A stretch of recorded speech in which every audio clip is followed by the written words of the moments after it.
नमस्कार, मैं हूं अतुल चौरसिया। आपका खर्चा आपकी चर्चा हफ्ता दर हफ्ता हम एक बार फिर से लेकर आए हैं न्यूज़ लॉन्ड्री का हिंदी पॉडकास्ट एनएल चर्चा में इस हफ्ते हमारे साथ मेहमानों का एक खास पैनल है। हमारे साथ ऑनलाइन भी एक विशेष मेहमान जुड़े हैं, उन सब से मैं आपका परिचय करवाऊंगा।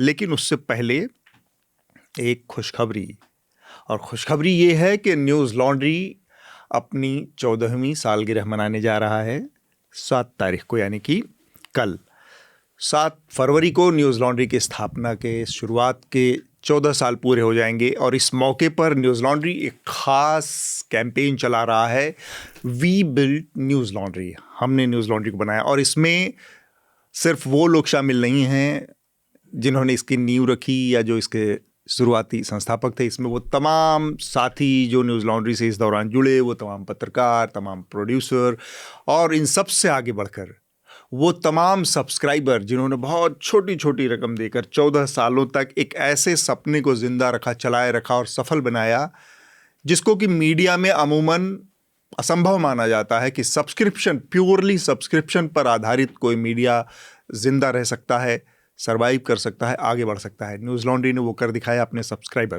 तो न्यूज़ लॉन्ड्री को बनाने में उन तमाम सब्सक्राइबर्स का भी बहुत योगदान है। और न्यूज़ लॉन्ड्री इस पूरे हफ्ते ये कैंपेन, अगले पूरे हफ्ते ये कैंपेन चलाएगा। और इस मौके पर आपको जो विशेष फ़ायदा होने वाला उसकी जानकारी मैं दे दूं। पहली बात तो हमारे तमाम जो पॉडकास्ट हैं इस बार पेवॉल के बाहर रहेंगे, यानी कि चर्चा हफ्ता इस बार फ्री है, आपके लिए उपलब्ध होगा, सारे हमारे जितने भी न्यूज़ लॉन्ड्री के दर्शक हैं, श्रोता हैं, उन सब के लिए। तो इस मौके पर जब हम 14 साल पूरा कर रहे हैं, तब आपसे गुजारिश है, और इस लिहाज से ख़ास आप लोगों से गुजारिश है कि कल ही एक ख़बर आई अमेरिका से, और उसमें सामने आया कि दुनिया के एक बहुत प्रतिष्ठित अखबार वॉशिंगटन पोस्ट ने अपने 30% कर्मचारियों को, करीब 300 के आसपास ये बैठते हैं, 300 से थोड़ा कम, इन लोगों को बाहर का रास्ता दिखा दिया, जिसमें भारत में जो साउथ एशिया का इनका पूरा ब्यूरो था, पूरा ब्यूरो बंद कर दिया। और ये बात मैं इसलिए आपको बता रहा हूँ क्योंकि वॉशिंगटन पोस्ट के जो मालिक हैं जेफ बेजोस, दुनिया के सबसे धनी जो रिचेस्ट लोगों के लिस्ट में टॉप 4, 5, 6, 7 में उनमें शामिल व्यक्ति हैं, अरबपति हैं। और ये माना जाता था कि उनके हाथों में एक बड़ा अखबार, एक ऐतिहासिक हिस्टोरिकल अखबार बहुत सुरक्षित है, और उसके कर्मचारियों का भविष्य भी सुरक्षित है। पर ऐसा नहीं है, और उसकी वजह है क्योंकि वहाँ पर जो बैठा हुआ आदमी है उसके लिए उसका मुनाफा, उसका धंधा बाकी चीज़ों से ज़्यादा मायने रखती है। और उसकी वजह से और तमाम वजह रही होंगी जो, और हमने देखा कि एक झटके में इतनी बड़ी संख्या में पत्रकारों को नौकरी से हाथ धोना पड़ा और उनको बाहर निकाल दिया गया। पत्रकारिता, आपको लगता होगा कि एक बड़ी जो बिलियनियर लोग हैं या लेगेसी हाउसेज हैं जिनके पास बहुत सारा पैसा है, उनके हाथों, पर पत्रकारिता का मुख्य काम जो है पब्लिक इंटरेस्ट, वो चीज़ जाके एक जगह अटकती है। और वो आज की तारीख में उनके अपने जो अरबपतियों के अपने दूसरे हित हैं, इंटरेस्ट हैं, बिजनेस इंटरेस्ट हैं, क्रॉस ओनरशिप है, अलग अलग चीज़ों, उनसे कॉन्फ्लिक्ट पैदा है। इसलिए भी बहुत दिक्कत आ रही है। और उसका उपाय सिर्फ यही है कि अब पत्रकारिता कॉरपोरेशंस के और राजनीति के चंगुल से बाहर निकलकर आप लोगों के, यानी कि सब्सक्राइबर्स के दम से आगे बढ़े। उनके इसका रेवेन्यू मॉडल को बदलने की ज़रूरत है। न्यूज़ लॉन्ड्री ऐसा ही एक कोशिश थी, और 14 साल पहले शुरू हुई थी। आज न्यूज़ लॉन्ड्री आपके सामने है। न्यूज़ लॉन्ड्री में हमारी आपसे ये गुजारिश है कि जब हम 14 साल पूरा कर रहे हैं, तो पब्लिक इंटरेस्ट जर्नलिज्म को मजबूत करने के लिए, सब्सक्रिप्शन आधारित पत्रकारिता को मजबूत करने के लिए न्यूज़ लॉन्ड्री को ज़रूर सब्सक्राइब करें। हृदय, आप कुछ कहना चाह रहे थे, मुझे लग रहा है कि ये जो वॉशिंगटन पोस्ट के वाकये पर बहुत मुबारक पूरी न्यूज़ लॉन्ड्री की टीम को इस कामयाबी के लिए। और मैं भी इसका परिवार रहा हूँ, तो I can also say that I also took part, जो आपका स्लोगन है कि we build Newslaundry, I build Newslaundry. लेकिन जो आपने बात कही कि जो उद्योगपतियों के पास जब समाचार की संस्थाएं जाती हैं बड़े, और वो कामयाब, वो ये माना जाता है कि अब वो बहुत फ्लोरिश करेंगे क्योंकि उनके पास बहुत कैपिटल आएगा। ये एक व्यवहारिक सच हमने देखा है पिछले कुछ सालों में। इसके लिए हमें बाहर जाने की ज़रूरत नहीं है। देश के भीतर हमारे बड़े चैनल्स को बड़े बड़े उद्योगपतियों ने उनमें पैसा लगाया, उनका मालिकाना हक उनके पास है। और जब से, आज से नहीं, पिछले कई सालों से ये चल रहा है। और वो सब जगह आप देखिए कि जो एम्प्लॉयज़ हैं उनमें से एक लेयर को छोड़ के, जो बहुत ही मिनिस्किल होती है, मुश्किल से 2-3% लोग होते हैं, उनके अलावा बाकी सारे लोगों के या तो उनके सैलरीज कट हुई हैं या उन्हें रिट्रेंच कर दिया गया है। जी। और अभी का सबसे बड़ा उदाहरण मेरी पूर्व संस्था ही है, जिसमें एनडीटीवी में, जिसमें लोग, मेरे दोस्त बहुत खुश थे, मैं तो छोड़ चुका था उस वक्त जब अडानी का टेक ओवर था, और उनका खुश होना भी जायज़ था कि उन्हें लगता था कि अब तनख्वाहें बढ़ेंगी, बहुत समय से स्टैग्नेशन था। लेकिन हुआ उसका बिल्कुल उल्टा है। न केवल वहाँ लोगों को मतलब उनका कोई बहुत ऐसा अप्रिशिएट नहीं हुई सैलरीज, बल्कि बहुत सारे लोगों को, और काबिल लोगों को जिनको मैं जानता हूँ, उन्हें ईज आउट किया गया है जॉब छोड़ने के लिए। तो ये आपकी बात के तो 14 साल के इस मौके पर हृदेश ने जो बात कही उससे आगे बढ़ाते हुए हमने थोड़ा सा फॉर्मेट भी बदल दिया। सबसे पहले हम अमूमन अपने जो मेहमान है, हमारे जो साथी हैं, उनका परिचय करवाता हूं। तो मैं एक बार जल्दी से आपसे जो इस हफ्ते इस चर्चा के मेहमान और वक्ता हैं उनसे आपका परिचय कराऊं। हमारे साथ शार्दुल, आनंद और हृदेश जोशी, आप सब इन तीनों चेहरों से परिचित हैं और लगातार इनकी चर्चा हम सुनते रहे। इसके अलावा ऑनलाइन हमारे साथ यशवर्धन झा आज़ाद जुड़े हैं, और आप सब जानते हैं स्पेशल डायरेक्टर आईबी के रहे हैं, पूर्व आईपीएस अधिकारी रहे हैं, पहले भी चर्चा में आपने उनको सुना है। बहुत बहुत स्वागत है सर आपका चर्चा पे। Thank you. तो आज इस पैनल के साथ हम इस चर्चा को आगे बढ़ाएंगे। जो महत्वपूर्ण विषय हैं, जो सुर्खियां हैं, वो शार्दुल आपको बताएंगे। और आपको पता है 2-3 चीज़ें हुई हैं अमेरिका के साथ। जो टैरिफ का मसला था, ट्रेड डील थी, वो आगे बढ़ गई है। इसके अलावा लोकसभा में, संसद का जब बजट सत्र चल रहा है, तब जनरल एमएम नरवा ने, जो रिटायर हो चुके हैं, उनकी किताब को लेकर काफ़ी एक चर्चा है। उस पर हम बातचीत करेंगे, जो हमारी आज की बातचीत का एक हिस्सा है। और साथ में इलेक्शन कमीशन, पश्चिम बंगाल सरकार के बीच में कोई चीज़ें चल रही हैं। तो शार्दुल जी। अतुल, तो जैसा अतुल ने आपको बताया, एक हेडलाइन तो उन्होंने पूरी तरह बता ही दी, वॉशिंगटन पोस्ट वाली, पर ये हफ्ता बहुत ज़्यादा खबरों से भरा रहा, तो मैं फटाफट पढ़ देता हूँ। इस हफ्ते 1 फरवरी को भारत सरकार ने आने वाले वित्त वर्ष जो 2026-27 है उसका बजट पेश किया। आज हम बजट पर बात नहीं कर रहे, पर इस बजट को लेकर बाजार और आम जनता में कोई खास उमंग नहीं दिखाई दी। जैसा अतुल ने भी जिक्र किया, मंगलवार को राहुल गांधी ने retired army chief MM Naravane की किताब को कोट किया लोकसभा में, और उसके बाद सत्ता पक्ष से आपत्तियां जताई गई। उसके बाद हंगामा हुआ और लोकसभा में दिन का कार्यकाल स्थगित हो गया था, और कांग्रेस के 8 सांसदों को सस्पेंड भी कर दिया गया। आज हम उस पर, जैसा अतुल ने कहा, बात भी करेंगे। बुधवार को सुप्रीम कोर्ट में पश्चिम बंगाल की मुख्यमंत्री ममता बनर्जी ने याचिका दायर की कि उनके राज्य में, पश्चिम बंगाल में, जो चुनाव आयोग द्वारा SIR स्पेशल इंटेंसिव रिवीजन किया जा रहा है, उसको उन्होंने चुनौती दी और न्यायालय के सामने खुद पेश होने की इजाज़त मांगी, जो फिर अगले दिन गुरुवार को वो हुई भी, और उन्होंने अपनी दलील रखी और चुनाव आयोग के खिलाफ काफ़ी शिकायतें की। आज हम इस पर बात करेंगे भी। सोमवार को ट्रंप ने भारत के साथ व्यापार संधि की सोशल मीडिया पर घोषणा की। उन्होंने कहा कि भारत पर जो उन्होंने कुल 50% कर लगाया था टैरिफ, उसे वो घटाकर 18% कर रहे हैं, बशर्ते कि भारत रूस से तेल खरीदना बंद कर दे, क्रूड ऑयल, और जो अमेरिकी निर्यात पर लगने वाले भारत में जो कानून लगते हैं इंपोर्ट के, उसमें ढील दे। उनका कहना था कि ये निर्णय उन्होंने प्रधानमंत्री से एक फ़ोन कॉल के बाद लिया, और अब भारत रूस के बजाय अमेरिका से वेनेजुएला का तेल खरीदेगा। पर यहाँ ये बताना ज़रूरी है कि इस संधि की कोई आधिकारिक घोषणा नहीं हुई है। और साथ में उन्होंने ये भी कहा $500 बिलियन निवेश करेगा इंडिया। ये ट्रंप ने। हाँ, तो ये तो एक अपने आप में वाहियात बात है अगर आप खींचे, क्योंकि भारत का कुल trade deficit I think 43 billion था, तो आप 500 बिलियन कैसे करोगे? हमारा टोटल आई थिंक कैप ही जो हम इंपोर्ट करते हैं वो 700 कुछ बिलियन का, पर वो ट्रंप कह रहे हैं तो उसका कोई भरोसा नहीं है। मंगलवार को इलाहाबाद उच्च न्यायालय ने हमीरपुर के फहीमुद्दीन और उनके साथ 2 अन्य लोगों को राहत देते हुए कहा कि उच्चतम न्यायालय की नवंबर 2024 का जो निर्णय है, जिसके अनुसार सरकार अपनी मर्जी से प्रशासन लोगों के घरों को, प्रॉपर्टी को ध्वस्त नहीं कर सकता, उसको जो यूपी में हो रहा है उस आदेश के बावजूद स्वीकारा नहीं जा सकता। जस्टिस अतुल श्रीधर और जस्टिस सिद्धार्थ नंदन ने पूछा कि प्रशासन के ऊपर नागरिकों की अधिकारों की रक्षा करने की जिम्मेदारी है, तो वो किस अधिकार से किसी आरोपी का घर तोड़ सकता है, और उन्हें राहत भी दी है, जैसा मैंने बताया आरोपियों को। तो एक बड़ा निर्णय है। मेघालय से एक दर्दनाक खबर इस हफ्ते आई। बीते दिन गुरुवार को मेघालय के जैतिया हिल्स ज़िले में एक विस्फोट होने के बाद कम से कम 16 मजदूरों की जान चली गई है और अभी भी आशंका है कि अनेकों मजदूर अंदर फंसे हुए हैं।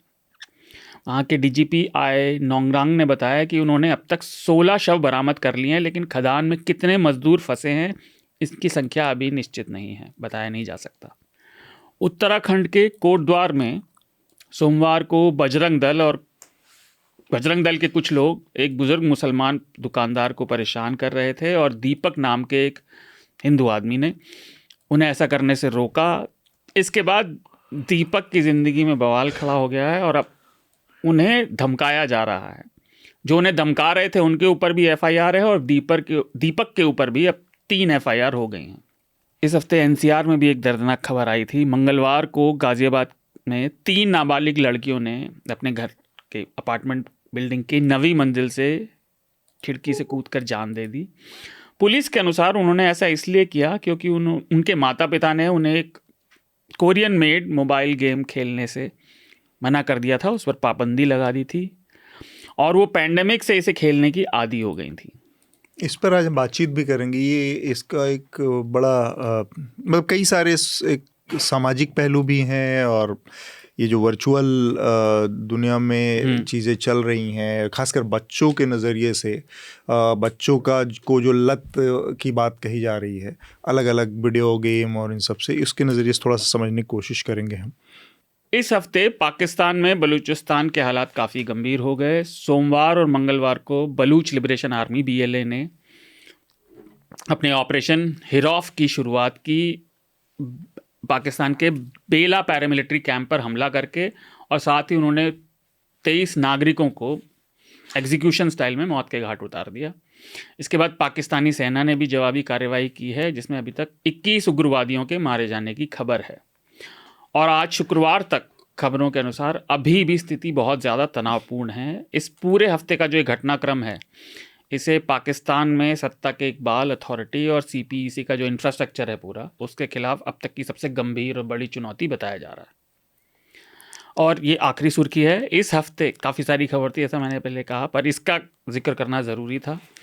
इस हफ्ते अमेरिका में जेफरी एप्स्टीन मामले से जुड़े हुए करीब 30 लाख दस्तावेज सार्वजनिक किए गए। और मैं बहुत संक्षेप में बताऊंगा कि इन दस्तावेज़ों में केवल अमेरिका या नॉर्थ अमेरिका के ही नहीं, पूरी दुनिया के राजनीतिज्ञ, बिजनेसमैन, मशहूर हस्तियां, लेखक, कलाकार, उन सब के एप्स्टीन से बातचीत और लगातार संबंधों का अथाह सागर है।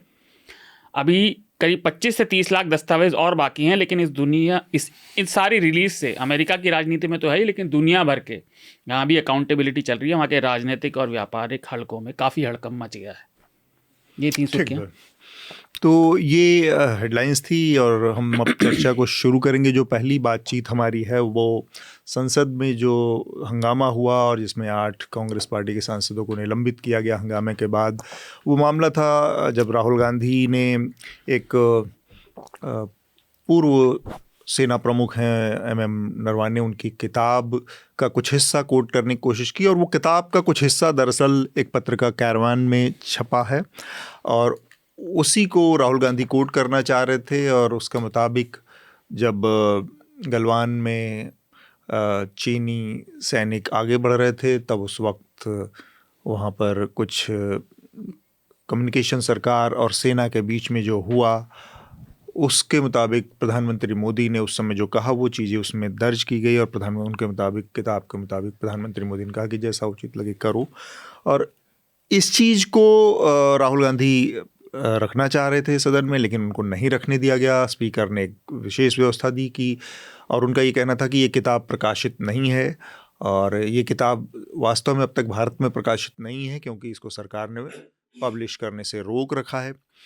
और सरकार की तरफ से इसके बाद कई सारे और तर्क कुतर्क, बहुत सारी चीज़ें आई हैं जिसमें ये कहा गया है कि इस तरह के काम पहले भी होते रहे हैं और सेना प्रमुख ऑफिशियल सीक्रेट एक्ट जैसे तमाम बंदिशों से बंधे हुए हैं। वो एक ऐसे पद पर देश की सेवा कर चुके हैं जहां पर कोई भी बात कहने के, सुनने के बहुत सारे परिणाम, दुष्परिणाम हो सकते हैं। इसलिए बहुत सारी चीज़ों को कहने और उसको रिवील करने की इजाज़त उन लोगों को नहीं होती जो बहुत शीर्ष पदों पर देश की सेवा कर चुके हैं।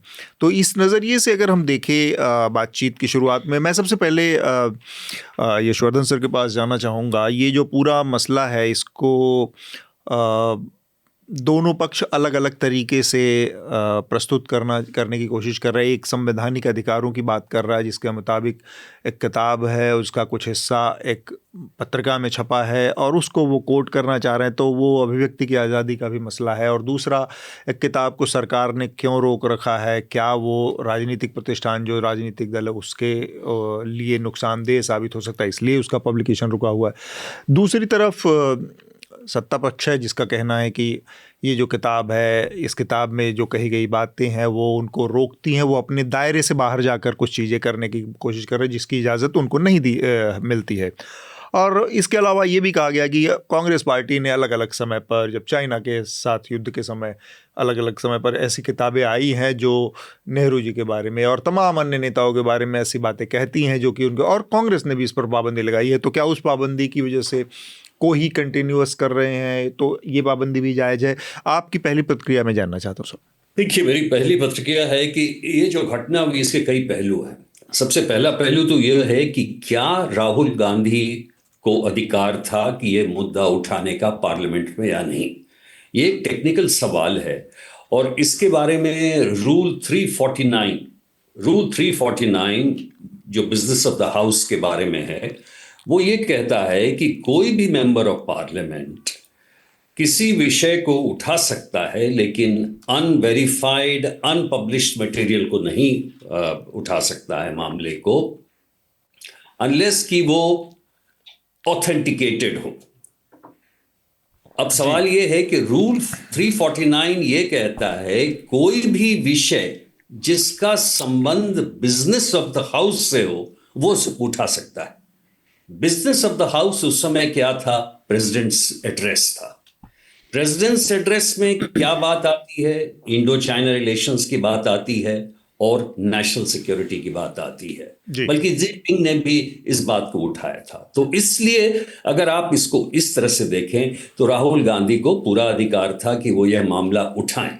दूसरा प्रश्न था, क्या उन्होंने इसे ऑथेंटिकेट किया? उन्होंने कैरावैन मैगजीन को दिखाया और बताया यहाँ पे ये उसका उद्धरण है, और उन्होंने ऑथेंटिकेट किया कि हाँ, इसको फलाने आदमी ने लिखा है और मैं इसे देखा हूँ और वेरीफाइबल है। क्यों वेरीफाइबल है? क्योंकि वो अनपब्लिश्ड नहीं है वो किताब। पेंगुइन ने उस किताब को पब्लिश किया, वो अमेज़न पे बिक रही थी, लोगों ने अमेज़न पे खरीदा। उस बीच में लेकिन डिफेंस मिनिस्ट्री ने उसका यहाँ पे रोक दिया, भारत में सर्कुलेशन भारत में रोक दिया। तो पब्लिश तो है वो, और लोग बाहर से ला रहे हैं, राइट?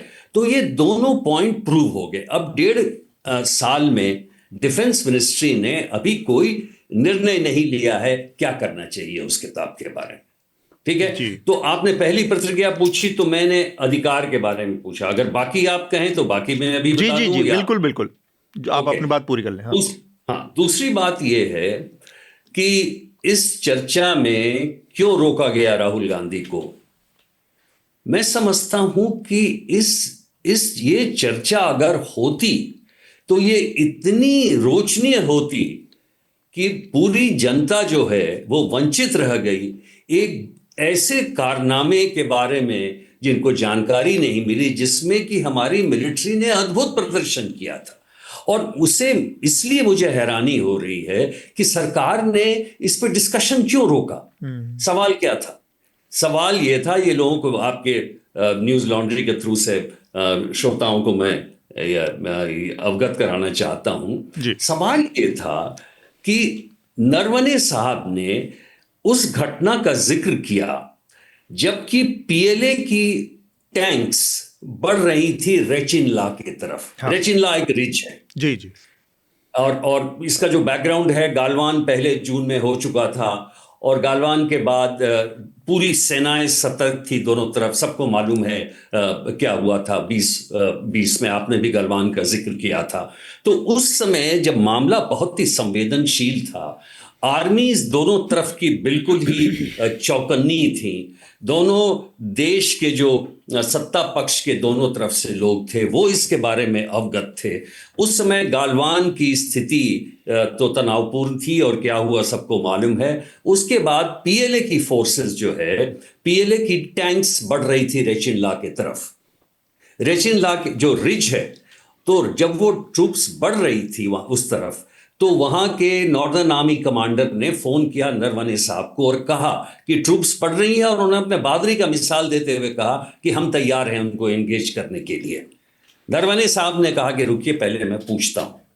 नरवणे साहब इस बात को उनके दिमाग में था कि फायरिंग अभी नहीं करनी चाहिए, क्योंकि ये एक वॉर का डिसीजन लेना होगा या नहीं लेना होगा। उन्होंने डिफेंस मिनिस्टर को फोन किया, डिफेंस मिनिस्टर ने प्रधानमंत्री जी को फोन किया। इस बीच में करीब 1.5 घंटे गुजर गए, और 1.5 घंटे गुजरने के बाद उन्होंने ये कहा कि जो आपको मर्जी में आए वो आपकी, जो उचित हो वो आप करें। इस बात पे अब एक पक्ष ये कह रहा है, ऑपोजिशन ये कह रहा है कि लीडरशिप ने अपना रोल नहीं निभाया, स्पष्ट आदेश नहीं दिए, और सत्ता पक्ष के लोग कह रहे हैं कि नहीं, जो कहा गया सही कहा गया। अब मेरा इसमें विश्लेषण बड़ा स्पष्ट है कि देखिए, जब आप आर्मी कमांडर हैं, जब आप आर्मी चीफ हैं, तो आपको जो टैक्टिकल डिसीजंस हैं वो खुद लेने पड़ते हैं। टैक्टिकल डिसीजंस, और बहुत अच्छा डिसीजन लिया नरवणे, ये भी कहना चाहता हूं। कमाल की, जिसको हम कहते हैं कि माउंटेन रेंज टैक्टिक्स में उन्होंने अपने हैवी टैंक्स आगे बढ़ाए, वो बीडीएम टैंक से ज्यादा तेजी में, और उनके टरेट्स ठीक पीएलए टैंक्स के सामने कर दिए। और जब वो पीएलए के टैंक सामने आए, उन्होंने टरेट्स के सामने देखा तो उन्होंने विड्रॉल शुरू किया, क्योंकि वो मालूम था कि पीएलए टैंक अब अगर आगे बढ़ते तो वो सुसाइडल मूव होता। अब आप बताइए कि जब इतनी अच्छी आर्मी की गतिविधियां रही, आउटफ्लैंकिंग किया, इतना अच्छा निर्णय लिया, तो इस पर डिस्कशन करने से क्यों कतरा रहा है सरकार? तो एक टेक्निकल पॉइंट पे कि ये अनपब्लिश्ड है या नहीं है, क्या हो जाता अगर ये लोगों को तो मालूम है ही। मेरा तो बल्कि ये भी रुख है कि हेंडरसन जो पेपर्स हैं वो भी रिलीज कर देने चाहिए। एक प्रजातांत्रिक प्रणाली में लोगों को ये हक है जानना कौन सी ऐसी ऑपरेशनल चीज अभी लग गई है 30 साल के बाद या 40 साल के बाद जो कि जनता के इसमें नहीं आई। आपने बहुत अच्छी बात कही, हेंडरसन रिपोर्ट की बात की, तो वो भी अभी थोड़ी देर बातचीत में आएगी। एक बार मैं इन लोगों से भी बातचीत, एक बार इनकी प्रतिक्रिया ले लूँ। और शार्दुल, ये जो पूरा विवाद हुआ, इस पर आपकी क्या प्रतिक्रिया है? देखिए, इसे मैं थोड़ा सा अलग तरीके से देखता हूँ। राजनीतिक बात है, पर अगर आप इशू को कोर में देखें तो सरकार ने क्या किया। दिसंबर 2023 में पीटीआई में सबसे पहले एक्सेप्ट आए, उसके बाद और संस्थानों में आए, चाहे वो प्रिंट हो, इंडियन एक्सप्रेस हो, बहुत जगह आया, हिंदुस्तान टाइम्स में भी आया। लेकिन फिर बुक चली गई रिव्यू के लिए, और बुक लटकी हुई है 2 साल हो गए, जैसा यशोवर्धन जी ने भी कहा। और सरकार का, खासतौर से रक्षा मंत्री जी का संसद में क्या कहना था कि मुझे नहीं पता ऐसी कोई बुक एग्जिस्ट करती है नहीं, पर अगर करती है तो उसे आप कोट नहीं करते। मतलब मेरी गृह रक्षा मंत्री का इस तरह का चलता फिरता, बताइए, इतना आप ये देखिए कितना ये कैजुअल स्टेटमेंट देना, कैजुअल, ये गोल बयान है। सरकार क्लियर कर नहीं रही। भाई, अगर उस बुक में कुछ आपत्ति थी तो आप उस पर, वो एडिट हो सकता था ना, उसे कितना समय लगता है। जनरल नरवणे ने उसके बाद एक दूसरी फिक्शनल किताब लिख दी है जो पब्लिश हो भी चुकी है, तो ऐसा नहीं है कि काम हो नहीं सकता था। ये कौन नहीं जानता हिंदुस्तान में कि फाइलें कैसे लटकाई जाती हैं। वो ना पास हुई हैं, ना वो उन्हें रोका गया, वो बस लटकी हुई हैं। और इस पूरे डिस्कशन को रोकने का आधार ये था कि वो बुक तो पब्लिश नहीं हुई है, उसका एक्सेप्ट पब्लिश हो चुका, उसे हम मानेंगे नहीं, और पब्लिश कौन नहीं होने दे रहा? सरकार। तो जो शांति है, शांति इसके लिए सही शब्द नहीं है, ये चुप्पी को आप समझ लीजिए कि कुछ गड़बड़ हो सकती है। अरे वो होता है ना, नज नज विंक विंक, समझ लो, आगे बढ़ो, पूछो मत कुछ। रही बात लद्दाख की, तो यशोवर्धन जी से सभी एग्री करते हैं कि एक तो दूसरा कोई ऑपरेशन अब चल नहीं रहा। ऑपरेशनल ऐसी कोई क्रिटिकल टैक्टिकल डिटेल नहीं है किसी भी काइनेटिक ऑपरेशन या किसी स्ट्रैटेजिक ऑपरेशन के लिए कि आपका कुछ बदल जाए। जो हुआ था वो लिख रहे हैं। और एक देखिए, ये कोई ऐसा व्यक्ति नहीं कह रहा जो रिटायरमेंट के बाद थोड़ा सा क्लाउड चाह रहा है। एक तरफ तो फौजी की इज्जत करो, पूरा वो बवाल मचाए रहते हैं, भौकाल उठाए रहते हैं कि आपने सवाल कैसे पूछा, लेकिन जो सेना अध्यक्ष था उसकी बात पर आप भरोसा नहीं कर सकते, उसे आप कहने नहीं देंगे, उसको अपनी बात कहने नहीं दे रहे। और जो एक आखिरी बात, मतलब जो सिक्योरिटी मामले होते हैं, जो क्रिटिकल मामले हैं, ये बात ठीक है कि सिविलियन एक डेमोक्रेसी में सेना के ऊपर जनता द्वारा चुनी हुई सरकार का कंट्रोल होता है, लेकिन इसका मतलब ये नहीं है कि आप उसको पूरा ट्विस्ट करके पकड़ दे कि जो चुप्पी है वो हम बात ही नहीं होने देंगे। ठीक बात। आप कुछ मामलों पे बात कर सकते हैं, कुछ पे नहीं कर सकते, लेकिन इसका मतलब ये नहीं जो मामले आपको पसंद नहीं आ रहे उनको आप इस बहाने से शील्ड लगा के चुप्पी लगा दे। एक आखिरी बात, लद्दाख वाले मामले के अलावा इस किताब का जो एक्सेप्ट छपे थे उनमें एक चीज़ और थी कि किस तरह से वो अग्निवीर अग्निपथ वाली योजना में सरकार, चीफ ऑफ आर्मी स्टाफ और तीनों आर्मी के जो अध्यक्ष थे उनकी बातें, ये सब कैसे हुआ। और उसमें साफ उन्होंने कहा था कि पहले था कि सिर्फ सेना के जवानों का 25-75 होगा, 75% रिटेंशन की बात की गई थी। जो एमओडी था शायद वो कह रहा था 50-50, लेकिन जो पीएमओ की तरफ से आया अंत में जो पास हुआ उसमें वायुसेना और नौसेना को भी शामिल कर लिया गया, जिसका उनके अध्यक्षों को भी अंदाजा नहीं था, जो जनरल नरवणे खुद कहते हैं। और पीएमओ ने थोपा कि केवल 25% रिटेंशन होगा। उसमें ये भी बात हुई कि भाई हमारी जो टेक्निकल ट्रेनिंग होती है, जो चाहे वो पनडुब्बी की हो, चाहे वो किसी भी तरह के एयरक्राफ्ट की हो, उसमें ही इतना समय लगता है कि सर्विस टाइम उसका 2 साल भी नहीं बचेगा। ठीक है।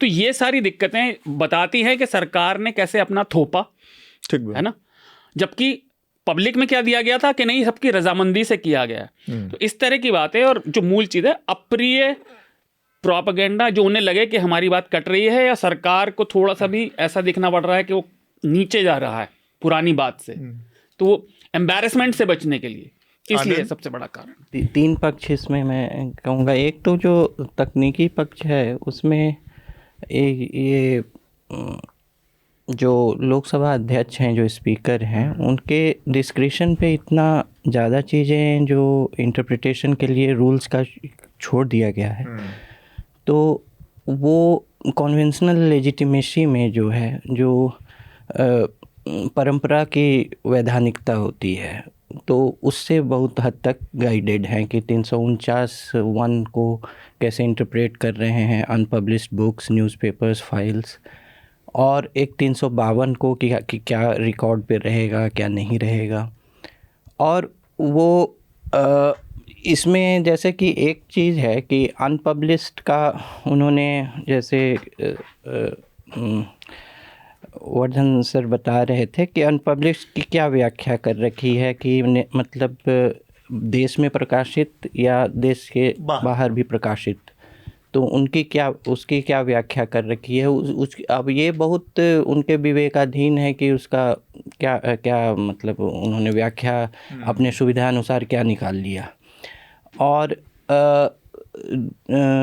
दूसरी बात है, मेरे ख्याल से सरकार एक स्पष्ट ढंग से तो नहीं कही है, प्रधानमंत्री के भी बयान में नहीं आया, क्योंकि उन्होंने उसका जवाब नहीं दिया। उनका एक अलग ही बात थी कि एक ऑफिशियल सीक्रेट्स एक्ट का भी हवाला दे सकती है, कुछ लोग दे रहे हैं, मतलब इधर उधर उनके प्रवक्ता दे रहे हैं भाजपा के। और दूसरा है एक इसमें राजनीतिक एक बचाव अपना वो कर सकती है कि चूँकि जो कॉम्प्रिहेंसिव डायलॉग है इंडिया चाइना का, वो अभी बहुत सालों से चल रहा है, उसमें कुछ माइलस्टोन्स आए हैं। एक पिछले साल एक कुछ जो अंडरस्टैंडिंग पे वो आए थे, उसका अनाउंसमेंट भी किया गया था, लेकिन कुछ अभी भी प्रक्रिया चल रही है, तो वो कॉम्प्रोमाइज़ नहीं हो, इसलिए अभी जो कम्युनिकेशन है उसको रिवील न किया जाए।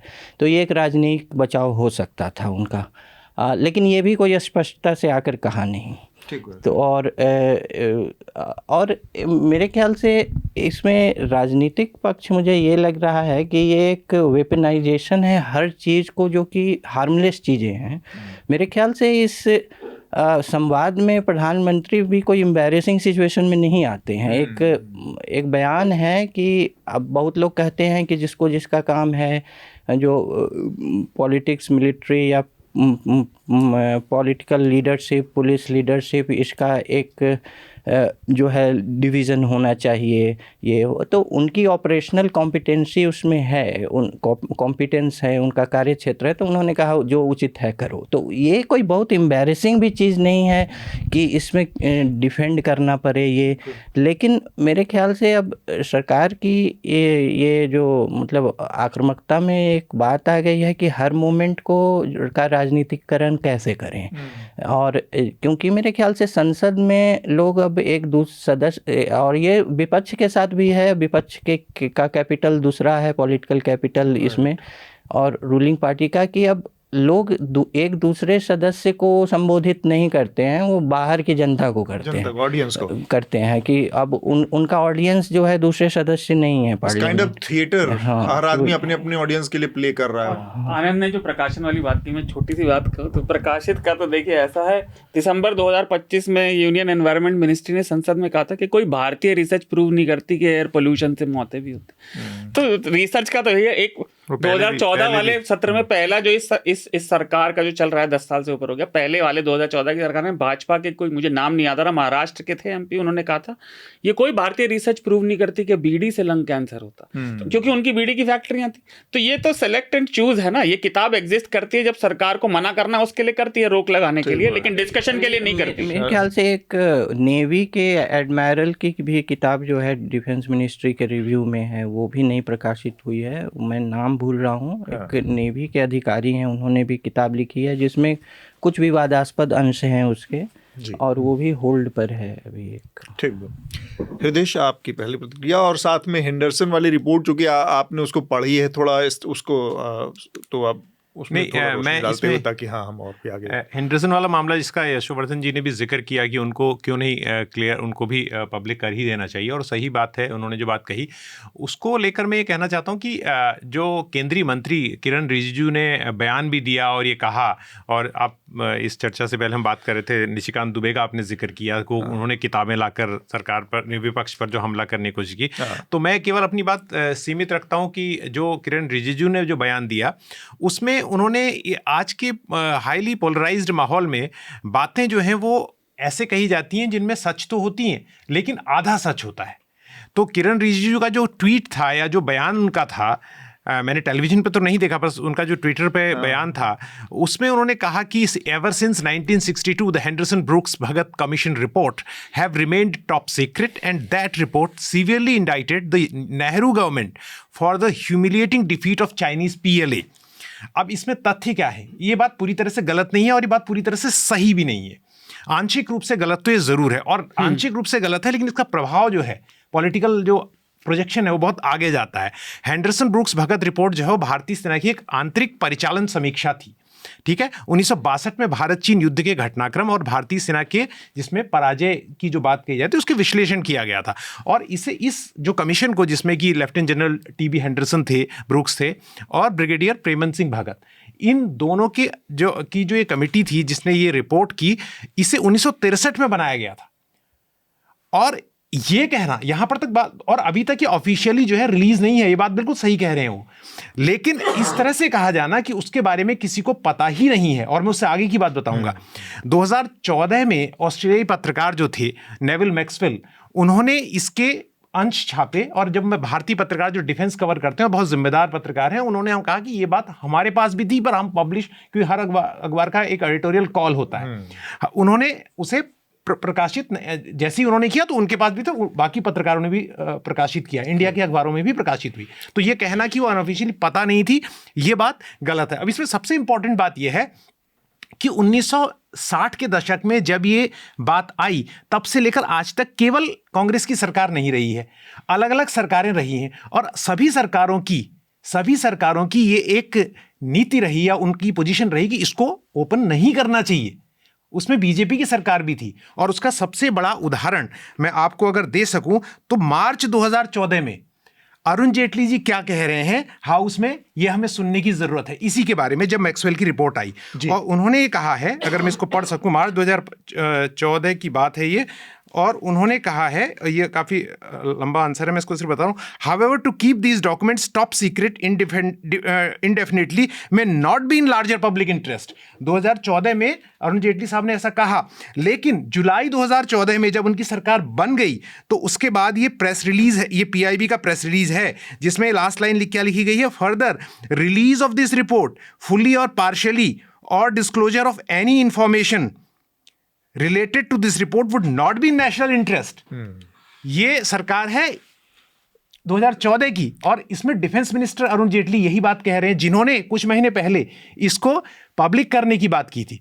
तो आजकल क्या है, जो बात हम आगे करने भी वाले हैं, एक अनफॉर्चुनेट घटना जो गाजियाबाद में हुई है, आजकल quick dose of social media का जमाना है, और उसमें आपको जिसकी पॉलिटिकल आइडियोलॉजी से जो बात मेल खाती हुई और उसको स्टिमुलेट करती हुई मिल जाती है, वो उसको, और इसमें बहुत जिम्मेदार लोग शामिल हैं, विपक्ष के बड़े नेता शामिल हैं, मंत्री शामिल हैं, वो उसको न केवल ट्वीट करते हैं बल्कि उसको हिलाते भी हैं। हमको थोड़ा ठहर के अगर हम अध्ययन करें तो हमें पता चलती है उससे बात कि जो हेंडरसन रिपोर्ट की बात की जा रही है, और जिसके लिए अभी आज़ाद साहब ने भी कहा और हम सब कहते हैं कि ऐसी चीज़ों को आप हमेशा के लिए अंदर नहीं रख सकते, उसके बारे में सरकारों की irrespective of party line there is position जिसमें वो नहीं करना चाहते थे, और 2014 में पहली बार जब ये रिपोर्ट आई उसके बाद वो पोजीशन चेंज हुई है। ठीक बात है, और ये भी इसलिए भी महत्वपूर्ण है क्योंकि इसको निरंतरता में देखने की जरूरत है। सरकार दर सरकार इस तरह के सेंसिटिव मुद्दों को कैसे देखती है, और जब इस तरह के ब्राउनी पॉइंट्स के लिए या कोई विवाद खड़ा हो जाता है तब उसका रुख एकदम बदल जाता है, अलग हो जाता है।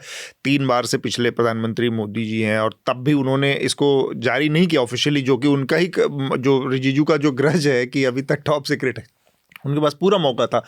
तो मेरा अगला सवाल थोड़ा सा इसमें जो चीज़ जो आनंद ने जिस बात का जिक्र किया, जो प्रधानमंत्री के कोर्ट का जिक्र किया है, आज़ाद साहब ने भी कहा कि प्रधानमंत्री ने ये कहा कि जो उचित लगे वो करो, और ये 1.5 घंटे का वक्फा गुजर गया इस दौरान, और उन्होंने एक बार राजनाथ सिंह को किया, वो ब्लैंक चला गया, फिर दोबारा किया, फिर उन्होंने 1 घंटे बाद रिप्लाई किया, और फिर प्रधानमंत्री से बात करें, जो भी हुआ।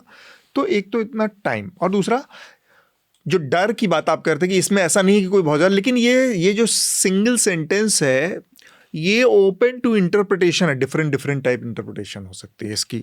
और इस लिहाज से अगर हम देखें तो भारत की जो सेना है वो सिविल कंट्रोल में है, सिविलियन गवर्नमेंट के द्वारा नियंत्रित होती है, और जो उचित लगे वो करो, आर्मी चीफ को ये कहना और आर्मी चीफ द्वारा एक गोली चलाना, इन दोनों चीज़ों के रिपरकशन कितने व्यापक, भयावह और बड़े पैमाने पर एक युद्ध को शुरू कर सकते हैं, 1-2 न्यूक्लियर स्टेट्स को आमने सामने खड़ा कर सकते हैं। दुनिया की एक सुपर पावर है, उसके साथ एक फ्रंट खोल, और फ्रंट भी कोई छोटा मोटा नहीं, ईस्ट से लेके पूरा नॉर्थ से लेके वेस्ट में एक उसका अलाई है, बहुत क्लोज अलाई पाकिस्तान भी है, वहाँ से भी खोलने की पूरी संभावनाएं हैं। इन तमाम चीज़ों के मद्देनज़र अगर देखा जाए तो एक गोली चलने के दुष्परिणाम कुछ भी हो सकते हैं। ऐसे में बजाय ये कि जो कुछ लगे, ये अपने आप में ये भी मैसेज दे सकता है कि सिविलियन लीडरशिप एक तरह से क्लूलेस है, या प्लान बी, या उसके पास आइडिया नहीं है, या उसके वो पूरी तरह से मतिभ्रम की भी शिकार है कि एक संकट सामने आ गया, कैसे निपटना उसके समझ में नहीं आ रहा है।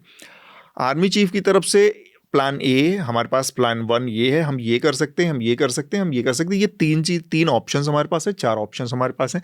सिविलियन लीडरशिप की तरफ से बहुत सारे ऑप्शंस जा सकते थे कि हम इमीडिएटली इस समय पर एक बैक चैनल डिप्लोमेटिक रूट खोल रहे हैं, हमारे डिफेंस मिनिस्टर्स आपस में बात कर सकते हैं, DGMO लेवल जैसी चीज़ें हो सकती, बात हम इनिशिएट कर रहे हैं इनिशियली, ये वो सारे ऑप्शंस की बजाय ये कहना, और बाद में इस तरह के मतलब जो उचित लगी करो, ये चीज़ पाकिस्तान के मामले में बड़ी फैसिनेटिंग लग सकती है, और खुला छूट दे दिया, है ना, लेकिन चाइना के मामले में ये लूज कमेंट भी माना जा सकता है। तो मैं जो इंटरप्रिटेशन की बात कर रहा हूँ इसमें लीडरशिप के बारे में, कि वो 4 तरह के ऑप्शन के बाद मुझे ये बताइए, अब ये कर सकते हैं कि नहीं, हम ये कर सकते हैं कि नहीं, या फिर आप बताइए कि इससे बेहतर आपके पास क्या है। ये सारी चीज़ें आनी चाहिए, ना कि एक इस लाइन का।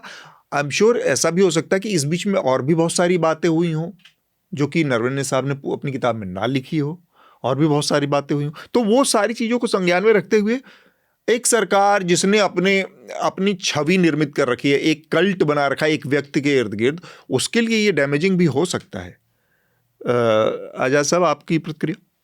हाँ, देखिए, सबसे पहले तो मैं ये कहूँगा कि इस बात को मैं मानता हूँ कि अगर एक मिलिट्री कमांडर, वो भी अगर आर्मी चीफ फोन कर रहे हैं तो पीएम को डायरेक्टली आना चाहिए। He is the executive head, Right. He is the prime minister. तत्काल आना चाहिए और बात करना चाहिए, इसमें कोई शक नहीं है।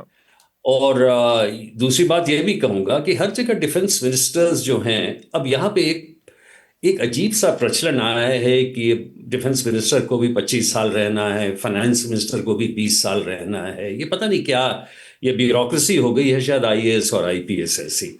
तो मैं तो पहले ही समझता हूँ कि डिफेंस मिनिस्टर एक तरह का ऐसा ओहदा है जिसमें कोई अलर्ट, अजाइल, एक ऐसा व्यक्ति हो जो दौड़ भी सके, चल भी सके, स्मार्ट भी लगे, आर्टिकुलेट भी हो, वैसा होना चाहिए। अब वो ज़माना गया कि जो सबसे जो थके हुए बुढ़े हैं, बड़े पुराने हैं, 60 साल के, उनको पढ़, तो बड़ा फर्क है। क्योंकि मैं तो ये समझता हूँ कि अगर कोई अजाइल ये डिफेंस मिनिस्टर रहता, वो डायरेक्टली बता देता उसी समय आर्मी चीफ को कि भाई सेनाएं दोनों तरफ लगी हैं, तैयारी लगी हुई है, आपको मालूम है क्या सिचुएशन है, you should do what you are here. एक चीज़ और बताना चाहता हूँ, आर्मी कमांडर्स हों, हम जब एसपीज जिले में भी रहते हैं, हम थोड़ी हर चीज़ में निर्णय के लिए ढूंढ रहे हैं ऊपर, नहीं।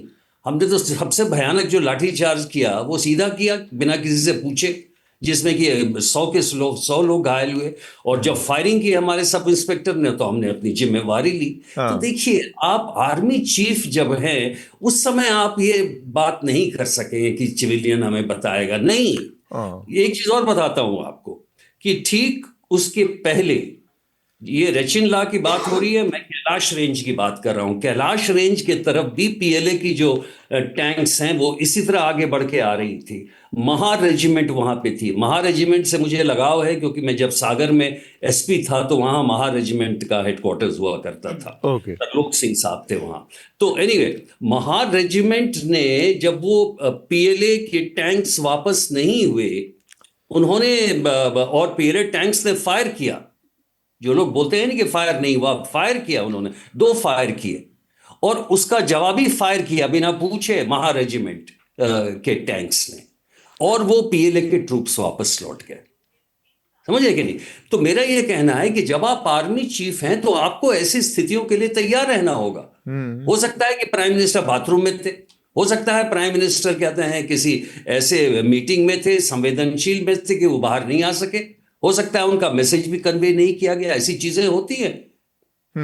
तो जो भी हो, बहरहाल जो भी हो, ये बात सही है, तो पहले मान रहा हूं कि अगर कोई भी और प्राइम मिनिस्टर वो डायरेक्टली फोन पे आएगा, yes, what is the problem, और वैसा ही डील करेगा। राइट। अरे मानिक शॉ रहते तो थोड़ी रुकते ये सब के लिए, he would have taken action, क्योंकि इन्होंने लिया और बहुत ही अच्छी तरह से लिया। दूसरी और कुछ और बातें भी है कि मैं इस बात से मानता हूं कि 80% ऐसी चीजें हैं जिस पे सरकार आसानी से चर्चा कर सकती है। वही चीज मैंने महसूस की जब मैं केंद्रीय सूचना आयुक्त था। एक अजीब सी प्रथा है, इसका जवाब इसका तो नहीं दे सकते, इसका तो बड़ा मुश्किल है भैया, हो नहीं सकता, और ये तो कभी नहीं हो सकता। मतलब ये एक धारणा बन गई है।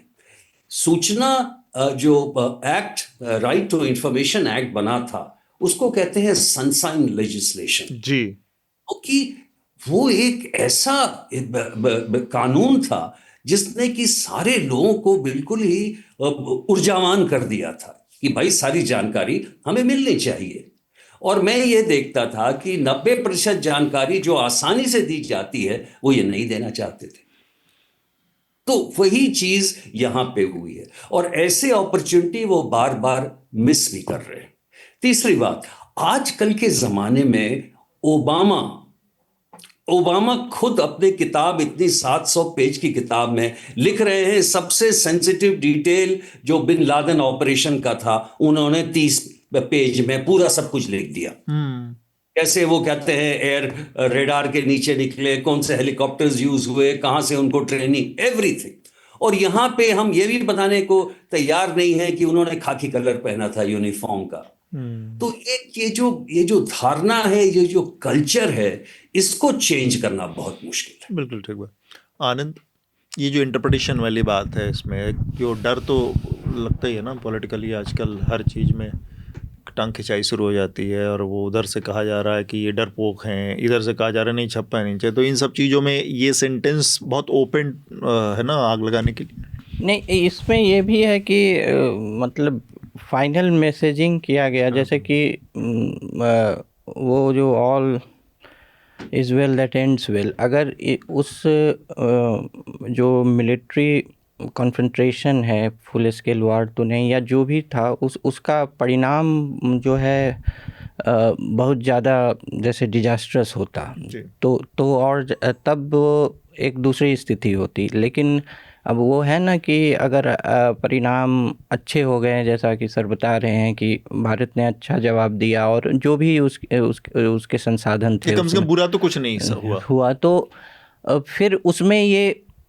ये जो उनका बयान था, जो उचित लगे करो, वो उस संदर्भ में इसको सरकार रख सकती थी कि हमने जो है, और क्या वो जो जैसे मिलिट्री लीडरशिप का पॉलिटिकल एग्जीक्यूटिव हेड हो और डिसाइड करे एक माइन्यूट डिटेल्स को कि ऐसा करो या नहीं करो। तो अब वही है, हाँ, इंटरप्रिटेशन की तो चीज़ है कि कैसे रखें। हमने जो कैपेबल आदमी था उसको एम्पावर किया कि जो हेल्प करो, decision making on the spot, तुम जानते हो सिचुएशन अच्छा, वो करो।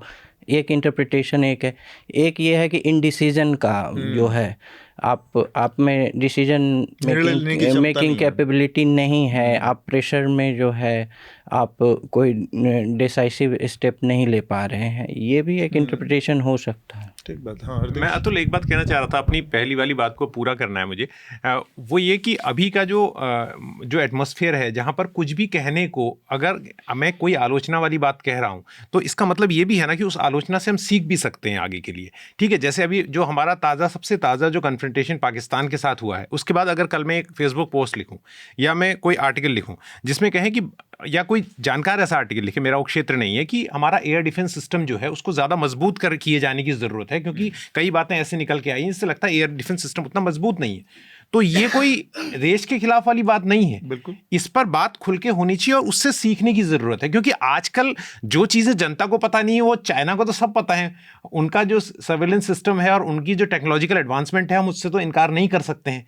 उसके पास कितना ज़्यादा टेक्नोलॉजिकल एज है, उससे लड़ने के लिए आप सिर्फ आर्मी की ताकत पर भरोसा नहीं कर सकते। आजकल की जो लड़ाई है वो एयरफोर्स और टेक्नोलॉजी पर ज़्यादा हो रही है। जो महत्वपूर्ण बात छूट गई थी रिजिजू के बयान में, मैंने आंशिक सच वाली बात है, जो उनकी बात पूरी तरह से गलत है उस ट्वीट में, जिसमें वो कहते हैं कि जो रिपोर्ट है, जो हेंडरसन ब्रुक्स भगत रिपोर्ट जो है, वो कहते हैं कि severely indicted the Nehru government for humiliating defeat of the Chinese. उस रिपोर्ट का जो कार्यक्षेत्र था, जो परिचालन समीक्षा की जो प्रकाशित भागों में जवाहरलाल नेहरू या कृष्णा मेनन जैसे राजनीतिक नेताओं का नाम आधिकारिक तौर पर है ही नहीं, क्योंकि उसका काम मिलिट्री ऑपरेशंस की समीक्षा करना था। तो जो बात उसने पीछे से पूंछ जोड़ी है अपने बयान में, वो पूंछ केवल एक राजनीतिक बयान है। राजनीति करने का हर पॉलिटिकल पार्टी को अधिकार है, लेकिन वो मिसलीडिंग है। तो ये चीज को भी खुलकर लोगों को सामने पता होना चाहिए। ठीक बात। हाँ, तो छोटी छोटी बात मैं कहूँगा, एक तो जो सबने कही उससे जुड़ी, जो मुझे आई दिनेश ने भी बोला, पहला तो राष्ट्रीय सुरक्षा से जुड़ी चिंता है ना, कि इस तरह का बहुत बार दिया था, इसमें तो फिर भी कम दिया जा रहा है इस प्रकरण में, पर आमतौर पर राष्ट्रीय सुरक्षा का हवाला बहुत देते हैं। पर अब ये देखो, ये सिचुएशन अगर आप ये देखो, जो गोल चक्कर में पहले कह रहा था, राष्ट्रीय सुरक्षा से जुड़ी कोई सच बात, जो कोई, वही मैं कह रहा हूँ ना, कोई छोटा मोटा आदमी ऐसे नहीं कह रहा कि भाई बैंक का आदमी रिटायर होने के बाद थोड़ा मजा लेना चाह रहा है, वो नहीं, वो सेना अध्यक्ष थे। वो हकीकत तभी मानी जाएगी जब सरकार ऑथराइज कर देगी। वो अपना एक्सपीरियंस भी नहीं लिख सकते। ये एक विचित्र चीज़ है एक ओपन सोसाइटी में, जहां बातचीत करने को, अपने बात खुल के रखने को। और दूसरा, खासतौर से सुरक्षा मामलों, जो रिदेश कहते हैं मिलिट्री मामलों से जुड़ी, चाहे वो सफलता मिली हो किसी भी ऑपरेशन में, किसी भी इंसिडेंट में, या असफलता, उसकी खुल के पारदर्शी समीक्षा हमेशा सारी मिलिट्री हिस्ट्री में हमेशा एडवांसमेंट में काम आती है। और खासतौर से सफल, जैसा बताया जा रहा था कि हमने बहुत अच्छे से डिफेंड किया अप्रत्याशित मामले में, वो तो ऑपरेशनल एक्सरसाइज होनी चाहिए। लाइक ब्री कोर्ट पे असॉल्ट, ये सबसे मशहूर एग्जांपल में से एक है, 101st एयरबोर्न का नॉर्मंडी में, जब ये डी-डे वाला जो उनका था, वो अभी भी वेस्ट पॉइंट में फिक्स पोजीशन पे असॉल्ट का सबसे बेहतर चैप्टर है। आप पारदर्शिता से जब समीक्षा होने देते हैं चीज़ों की, तो वो चाहे कमी रही हो, लेकिन ये है क्या ना, ये सिक्योरिटी कंसर्न का मामला नहीं है सरकार के लिए, ये है एम्बैरेसमेंट। और एम्बैरेसमेंट को ना किसी एक पार्टी के नियम की तरह दिखाना बड़ा आसान है। सिक्योरिटी कंसर्न पे आप झोल झाल नहीं कर सकते, इसलिए वो कह रहे हैं हम बात भी नहीं करेंगे, हम एक्नॉलेज भी नहीं करेंगे। नहीं, ये बात आप गेस्ट से भी पूछ सकते हैं कि उनका एक्सपीरियंस ज्यादा है, लेकिन सबसे बड़ा एम्बैरेसमेंट अगर किसी युद्ध में हुआ इंडिया के लिए तो चाइना वॉर था। हाँ, उसके बाद नेहरू ने तो ब्रीफ किया पार्लियामेंट को आके, पूरी चीजें बताई थी, उसमें क्या शर्म की बात है। नहीं, ब्रीफ तो इन्होंने भी किया, इन्होंने कहा आके बाकायदा एक नहीं, मतलब उन्होंने ना कोई घुसा है ना घुस के बैठा है। नहीं, मतलब मैं उसको तो हर चीज पे जुमला। अगर पार्लियामेंट में प्रधानमंत्री नेहरू आके ब्रीफ कर सकते हैं, और जो कहा जाता है उसका मेरे पास कोई प्रूफ नहीं है कि वो सदमा भी उनके साथ था जिससे उनकी डेथ हुई हमेशा से, तो ये एक हमारी हिस्ट्री के उतार चढ़ाव वाली बात। तो यहाँ तो जैसा अभी सभी मान रहे हैं कि सेना ने अच्छा काम किया, ये तो बताने की बात थी। बिल्कुल ठीक बात। आखिर में अजय साहब, आप कुछ आखिर में जोड़ना चाह रहे हैं? हाँ, पहली बात तो मैं ये कहना चाहता हूँ कि देखिए, अगर आप चीन इंडो चाइना वॉर जो नेहरू जी के समय में हुआ, बहुत अच्छी बात उन्होंने कही, शार्दुल साहब ने बहुत अच्छी एक बात कही कि एक बात तो ये है कि उस समय पूरी चर्चा हुई, भाई मैदान में तो योद्धा ही गिरते हैं। हाँ। और कभी कभी बड़ी से बड़ी सेना और ताकतवर राजा भी हार जाते हैं लड़ाई में। भाई हारते हैं तो हारते हैं, इसमें क्या फर्क पड़ता है। तो अगर चाइना का वॉर हमने हारा तो हमें मालूम है हम किस लिए हारे। हमारे जनरल्स वीक थे, वो क्या थे, वो जो कश्मीरी कौल साहब थे उनको बढ़ा दिया गया था। ठीक है, हो गई बात, खत्म हो गई। ऐसे कई अपॉइंटमेंट्स होते हैं। तो मेरा ये कहना है कि वो हेंडरसन पेपर्स ही बिल्कुल उसको ये करना चाहिए, जैसा कि ये कह रहे थे कि भाई इसी से तो हमें सीख मिलती है, they should be the case studies. और उसी तरह ये वाला होना, ऑपरेशन सिंदूर को जैसे अब पढ़ाया जा रहा है और इतने ज्यादा उसके बारे में भाषण दिया जा रहा है, उस समय भी आपने देखा होगा कि एक अजीब सा ये था कि हम ये नहीं बताएंगे कितने प्लेन गिरे हैं। अरे आप बता दीजिएगा तो क्या क्या देश खिलाफ हो जाएगा आपके? बिल्कुल नहीं होगा। और लड़ाई है तो कुछ तो होगा ही नुकसान। पर बिल्कुल, लड़ाई में तो कहते हैं मैदान जंग में तो गिरेंगे ही ना सिपाह सलार। तो अगर वो 3 गिरे 4 गिरे, हाउ डज इट मैटर? जीत तो गए ना हम लड़ाई, ये बात जरूरी है। तो ये एक बड़ा ही दुर्भाग्यपूर्ण एक ऐसा और ऐसी स्थिति पे हम आ गए हैं जहां पर कि अब निराकरण भी इसका बहुत मुश्किल है, क्योंकि इस मुद्दे पे दोनों अड़े रहेंगे और यहीं पे बात खत्म हो जाएगी। मैं आखिर में बस इसमें एक चीज़ जोड़ना चाह रहा हूँ, ये जो सरकार है ना, ये इतिहास में बहुत जीती है और इतिहास के उदाहरणों को बड़ा हर मौके पर पेश करती रहती है। और तो विजय के तौर पर भी बहुत सारी, हारा तो पोरस भी सिकंदर से था, लेकिन उसको बहुत बढ़ा चढ़ाकर और इतिहास में एक बड़े गर्व के क्षण के रूप में, एक ऐतिहासिक मौके के रूप में पेश करते हैं, यही लोग हैं। तो हारे चाइना से भी 62 के लड़ाई में भारत के लोग, लेकिन ये बात ये नहीं है कि हारे जीते वहाँ से हमने सीखा क्या, ये महत्वपूर्ण है। हर लड़ाई, हर जीत से, हर हार से। और दूसरी जो चीज़ इसका एक पहलू है वो मैं कहना चाह रहा हूँ बस ये कि आप हर मौके पर, हर कदम पर देशभक्ति का, सीना पीटने का और जज्बे का ये जुमले फेंकते रहते हैं। और वो आदमी इस देश में अपनी किताब पब्लिश नहीं कर पा रहा, या वो लोगों को उपलब्ध नहीं उस आदमी की किताब जिसने सबसे टॉप पोस्ट पर सेना के देश की सेवा की है। उसकी किताब को आप रोक के बैठे हुए हैं, 2 साल से करीब रोक के बैठे हुए हैं। ये अपने आप में इतनी शर्मनाक बात है कि सेना प्रमुख से ज़्यादा, उससे ज़्यादा बड़ी कौन सी पोस्ट है जहाँ पर देश की सेवा आदमी करता है? वो एक छोटा सा, चाहे सैनिक हो चाहे सेना का वर्ग, लेकिन उसने किया है। तो लोग जो मंचों पर, जुमलों पर और सड़कों पर रैंट और जुमलेबाजियां करते रहते हैं, उनको थोड़ा सा इन सब चीज़ों को भी देखना चाहिए कि ये कहीं ना कहीं फिर वो एक बड़ा अपमानजनक रवैया भी है उन लोगों के लिए जिनके नाम पर आप देशभक्ति और इसकी राजनीतियाँ चमकाते रहते हैं। आखिर में यही बात मुझे कहते हैं, और हम हमारा जो अगला विषय है उस पर हम बढ़ना चाहेंगे। अमेरिका के साथ जो ट्रेड डील थी, अब उस पर थोड़ा सा स्पष्टीकरण आता दिख रहा है, और अब अमेरिकी राष्ट्रपति ने इसमें एक घोषणा कर दी है कि जो 50% टैरिफ था उसको घटाकर 18% कर दिया गया, और अब यह करीब करीब उन तमाम देशों पर जिन पर सबसे ज़्यादा थोपा गया था, जिनमें भारत भी शामिल था, उनमें अब सबसे कम है। जिनमें सबसे ज़्यादा था उनमें अब भारत पर सबसे कम है, तो 18% है। वरना चाइना के ऊपर भी हमसे ज़्यादा अमेरिकन थोप रखा है, ब्राज़ील के ऊपर भी, इंडोनेशिया के ऊपर भी, और तब कई और देश हैं जिन पर हमसे ज़्यादा है। लेकिन ये 18% क्या पहले के मुकाबले कम है? एक सवाल ये है। तो आप पाएंगे कि नहीं, जो पहले था उसके मुकाबले तो 18% भी ज़्यादा ही है, एक बात। दूसरी बात, इस टैरिफ कट को अनाउंस करते हुए जो बात कही गई है वो थोड़ा सा, अभी इसके डिटेल्स नहीं सामने आए हैं कि एग्जैक्टली क्या डील हुई है। वो डील्स के डिटेल्स नहीं सामने आए, जैसे कि कुछ मोटी मोटी बातें बस आई हैं कि $500 बिलियन का निवेश करेगा भारत अमेरिका में। अब ये भी बड़ी अजीब बात है कि भारत निवेश करेगा अमेरिका में, ये पहली बार हो रहा है। थर्ड वर्ल्ड कंट्री इतने बड़े पैमाने पर एक डेवलप्ड कंट्री में निवेश करेगी, ये डील हुई है। दूसरा ये कहा जा रहा है कि जो सरकार का ये कहना है कि डेयरी और फार्मिंग जो बहुत सेंसिटिव सेक्टर्स थे उनके हितों को संरक्षित किया गया, बचाया गया है। दूसरी तरफ से अफवाहें उड़ रही कि नहीं ऐसा नहीं है, कुछ चीज़ें हैं जैसे कि GM क्रॉप्स हैं, जेनेटिकली मॉडिफाइड क्रॉप्स, जो अमेरिका में बहुत बड़े पैमाने पर प्रचलित हो गई हैं और उनके निर्यात की संभावनाएं और नए बाज़ार अमेरिका लगातार खोज रहा है, टटोल रहा है। तो वो उत्पाद, मक्के का उत्पाद जो GM क्रॉप्स हैं उनको भारत खरीदेगा, ऐसी कुछ चीज़ें आई हैं, लेकिन लिखित तौर पर कुछ नहीं आया। अब इसका कंपैरिजन आप थोड़े दिन पहले हुई जो यूरोपियन यूनियन के साथ डील है, trade deal, free trade deal है, उससे देखें, उसमें भी समझौता हुआ है, एग्रीमेंट हुआ है। अंतिम हस्ताक्षर दस्तखत उसमें भी नहीं हुए हैं, लेकिन उसमें हमें पता है बहुत सारी चीज़ें कि ऑटोमोबाइल पर क्या होगा और चमड़े पर के सामानों पर क्या होगा, कपड़ों के ऊपर क्या होगा, अलग अलग भारत जो वहाँ भेजेगा उस पर, वो फाइन डिटेल्स हमें पता है।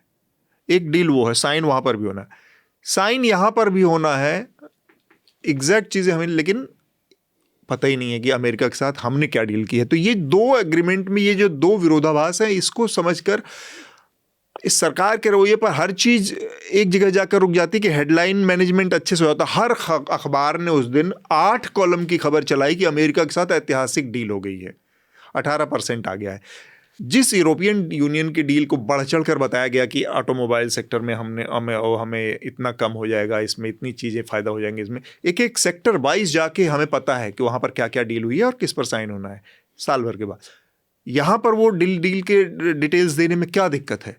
यहाँ पर सवाल सरकार की नीयत और उसके ऊपर कई सारे प्रश्न चिन्ह हैं जिस पर मैं बात करना चाह रहा हूँ। देखिए, पहली बात तो ये है कि आपने एक बात शायद भूल गए आप कहना कि इंडो यूरोपियन डील को mother of all deals, mother of all deal, हाँ, यस यस। और नहीं, एक चीज और बात है कि इंडो अमेरिकन डील को डैडी ऑफ ऑल डील्स कहा जा रहा है। तो डैडी एंड मम्मी का डील जो है पहले, देखिए समस्या क्या है कि इंडो अमेरिकन की जो डील के बारे में वो तो अभी वर्कआउट हो रहा है। मार्च में मिनिस्टर ने कहा गया कि मार्च में वो जो कोल्ड प्रिंट में निकलेगा जी। 2 बातें हैं उसमें। अब उन्होंने, ट्रंप साहब ने पहले ही कह दिया है कि तेल नहीं खरीदेंगे हम, हाँ, रशिया से। और तेल कहाँ से खरीदेंगे? तो वेनेजुएला से खरीदेंगे, नहीं तो हमसे खरीदेंगे। तो आपका तेल अगर 50 रुपए मिल रहा है और मुझे रशिया से 19 में मिल रहा है तो हम आपसे लेंगे। ये तो एक्सटॉर्शन हुआ। दूसरी बात है, पहले से मंत्री लोग कह रहे हैं कि नहीं हमारा कोई एग्रीकल्चर सेक्टर तो बिल्कुल ही अफेक्ट ही नहीं हो रहा है, जो मिनिस्टर ने कहा। और अमेरिका ये कह रहा है कि पहली बार हम एंट्री जो है डेयरी और ऐसे सेक्टर्स में हम कर रहे हैं। हाँ। तो ये एक सीरियस बात है जी। आपको ये नहीं कहना चाहिए, अनाउंस नहीं करना चाहिए, क्योंकि ये लोगों के लिए, किसानों के लिए बहुत ही इंपॉर्टेंट है, इशू है। बिल्कुल ठीक है। इस पे एक आर्टिकल लिखा है अजय वीर वाकर, जो हमारे दोस्त हैं, जाकर हैं। तो सवाल ये है कि जब इतनी इंपॉर्टेंट डील्स हैं तो पॉलिटिकल लेवल पे आप इसको रहने दें कि भाई ठीक है, ट्रंप ने कहा, मोदी जी ने स्वागत किया और ये किया। मंत्रियों को नहीं कहना चाहिए क्योंकि वो उसी के हेड हैं। तो अगर वो उसी के हेड हैं तो आप कोल्ड प्रिंट में बताइए कि क्या हो रहा है। बिल्कुल। क्या ये सही है किसी डेयरी या किसी सेक्टर में हम घुस गए हैं? क्या ये सही है कि हमें कहते हैं जो ऑयल सेक्टर में हम वेनेजुएला से लेंगे? वेनेजुएला के बारे में तो वहाँ जो अमेरिकन बड़े बड़े जो ऑयल ये हैं, एक्सॉन ये वाले, वो नहीं घुसना चाहते हैं वेनेजुएला में। ट्रिलियन का जो प्रॉपर्टी है वो पहले सीज कर लिया है। मैंने कहा कि हम नहीं जाएंगे उसके बारे में। सो ये जो इश्यूज हैं ऐसे नहीं है जो फेंके जाते हैं, ये वो नहीं है कि फ्रीबीज हमने बांट दिए। थोड़ा सा सेंसिटिव मामला है, इसलिए, और चूंकि इसका आर्थिक प्रभाव पड़ेगा, इसलिए आवश्यक है कि थोड़ी सी संजीदगी हो इसमें, और हम इसको बड़े ही मैच्योर लेवल पे थोड़ा बताएं कि हाँ भाई आगे हम देखेंगे इसके बारे में क्या होगा। लेकिन अगर ऑपोजिशन इस बात को रेज कर रहा है तो उसका हक है। भाई आपने डील के बारे में तो पार्लियामेंट में बोल दिया है, यहाँ पे बोल दिया, तो मेरा हक है कि हम उसको उठाएंगे, तो हमें क्लियर कीजिए, इस पर डिस्कशन कीजिए। ठीक बात। तो अब चूंकि आप हमारे जाने वाले हैं सर, तो जाने से पहले मैं चाहूँगा कि आप हमें अपना एक रिकमेंडेशन जरूर दे के जाएं हमारे दर्शकों के लिए। रिकमेंडेशन तो मैं ये कह रहा हूँ कि न्यूज़ लॉन्ड्री को बहुत बहुत बधाई कि आपका ये क्या 14वां वर्ष है। माय गॉडनेस, मैं आ तो चुका हूँ न्यूज़ लॉन्ड्री में जी, लेकिन न्यूज़ लॉन्ड्री का जो में जो ऊर्जा है वो जरा मुझे अच्छी लगती है, क्योंकि बाकी किसी इसमें जाते हैं तो थोड़ी सी लगता है कि बड़ा लेकिन यहाँ पे जो जिस उमंग से, जिस ऊर्जा से डिस्कशन होता है, थोड़ा अच्छा लगता है। Thank you so much sir. इतने विभिन्न पहलुओं पे चर्चा हुई, वाकई वो बहुत ही अच्छा लगा। I built News Laundry. Thank you sir, thank you sir. हमसे जुड़ने के लिए बहुत बहुत शुक्रिया। जो आजाद साहब कह रहे थे, मैं आनंद से को ऑफर ऑलरेडी कर चुका हूँ डाइस से। पर मैं एक छोटी सी बात जरूर कहूंगा।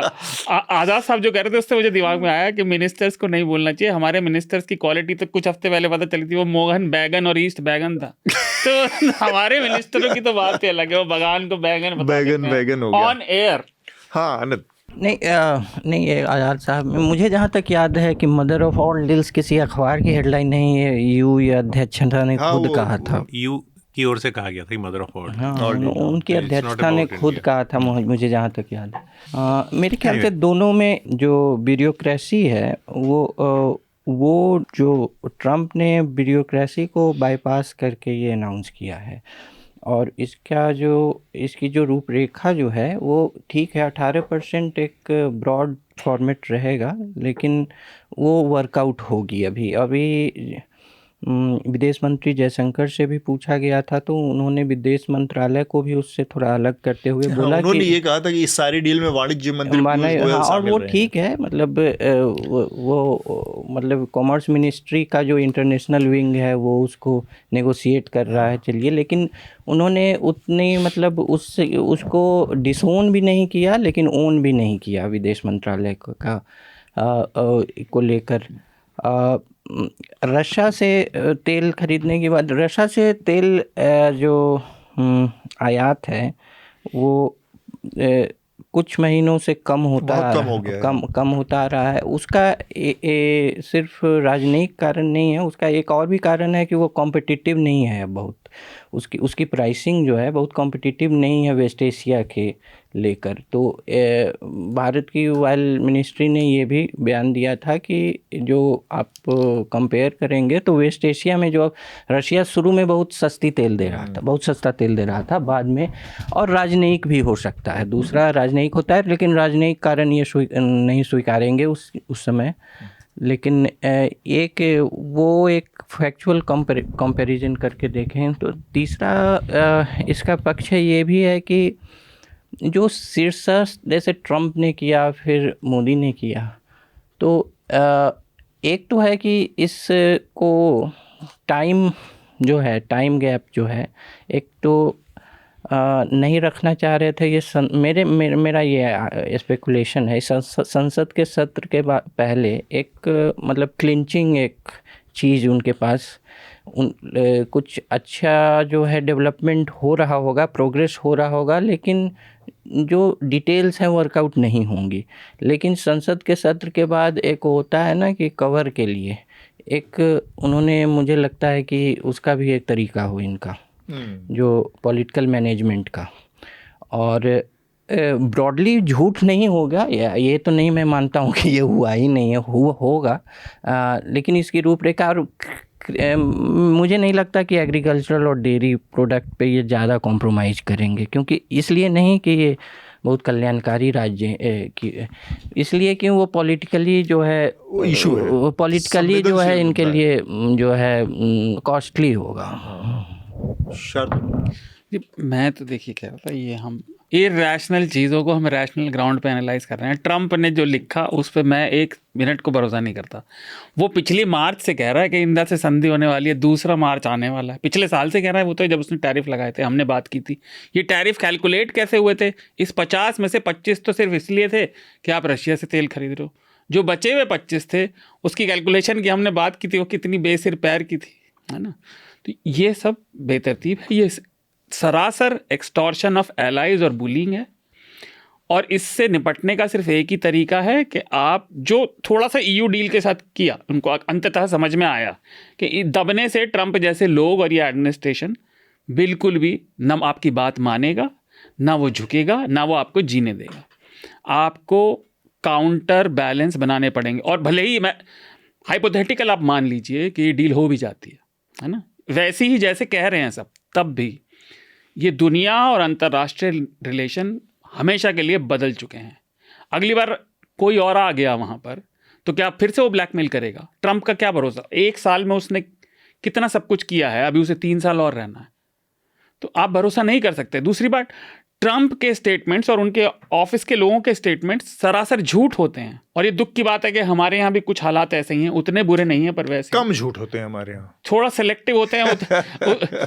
वो नारंगी बफून हैं यहाँ पे, तो फिर भी समझदार राजनीतिज्ञ हैं। यहाँ तो नारंगी पर कब्जा, कम से कम राजनीतिज्ञ तो समझदार ही हैं। लेकिन मेन पॉइंट ये कि वो कुछ भी कहें, जब तक हमारे सामने ऑफिशियल डॉक्यूमेंट नहीं होगा उस पर टिप्पणी करना, मुझे लगता है कि क्योंकि वो कभी बदल सकती है। Nobody knows anything, how do you analyse anything?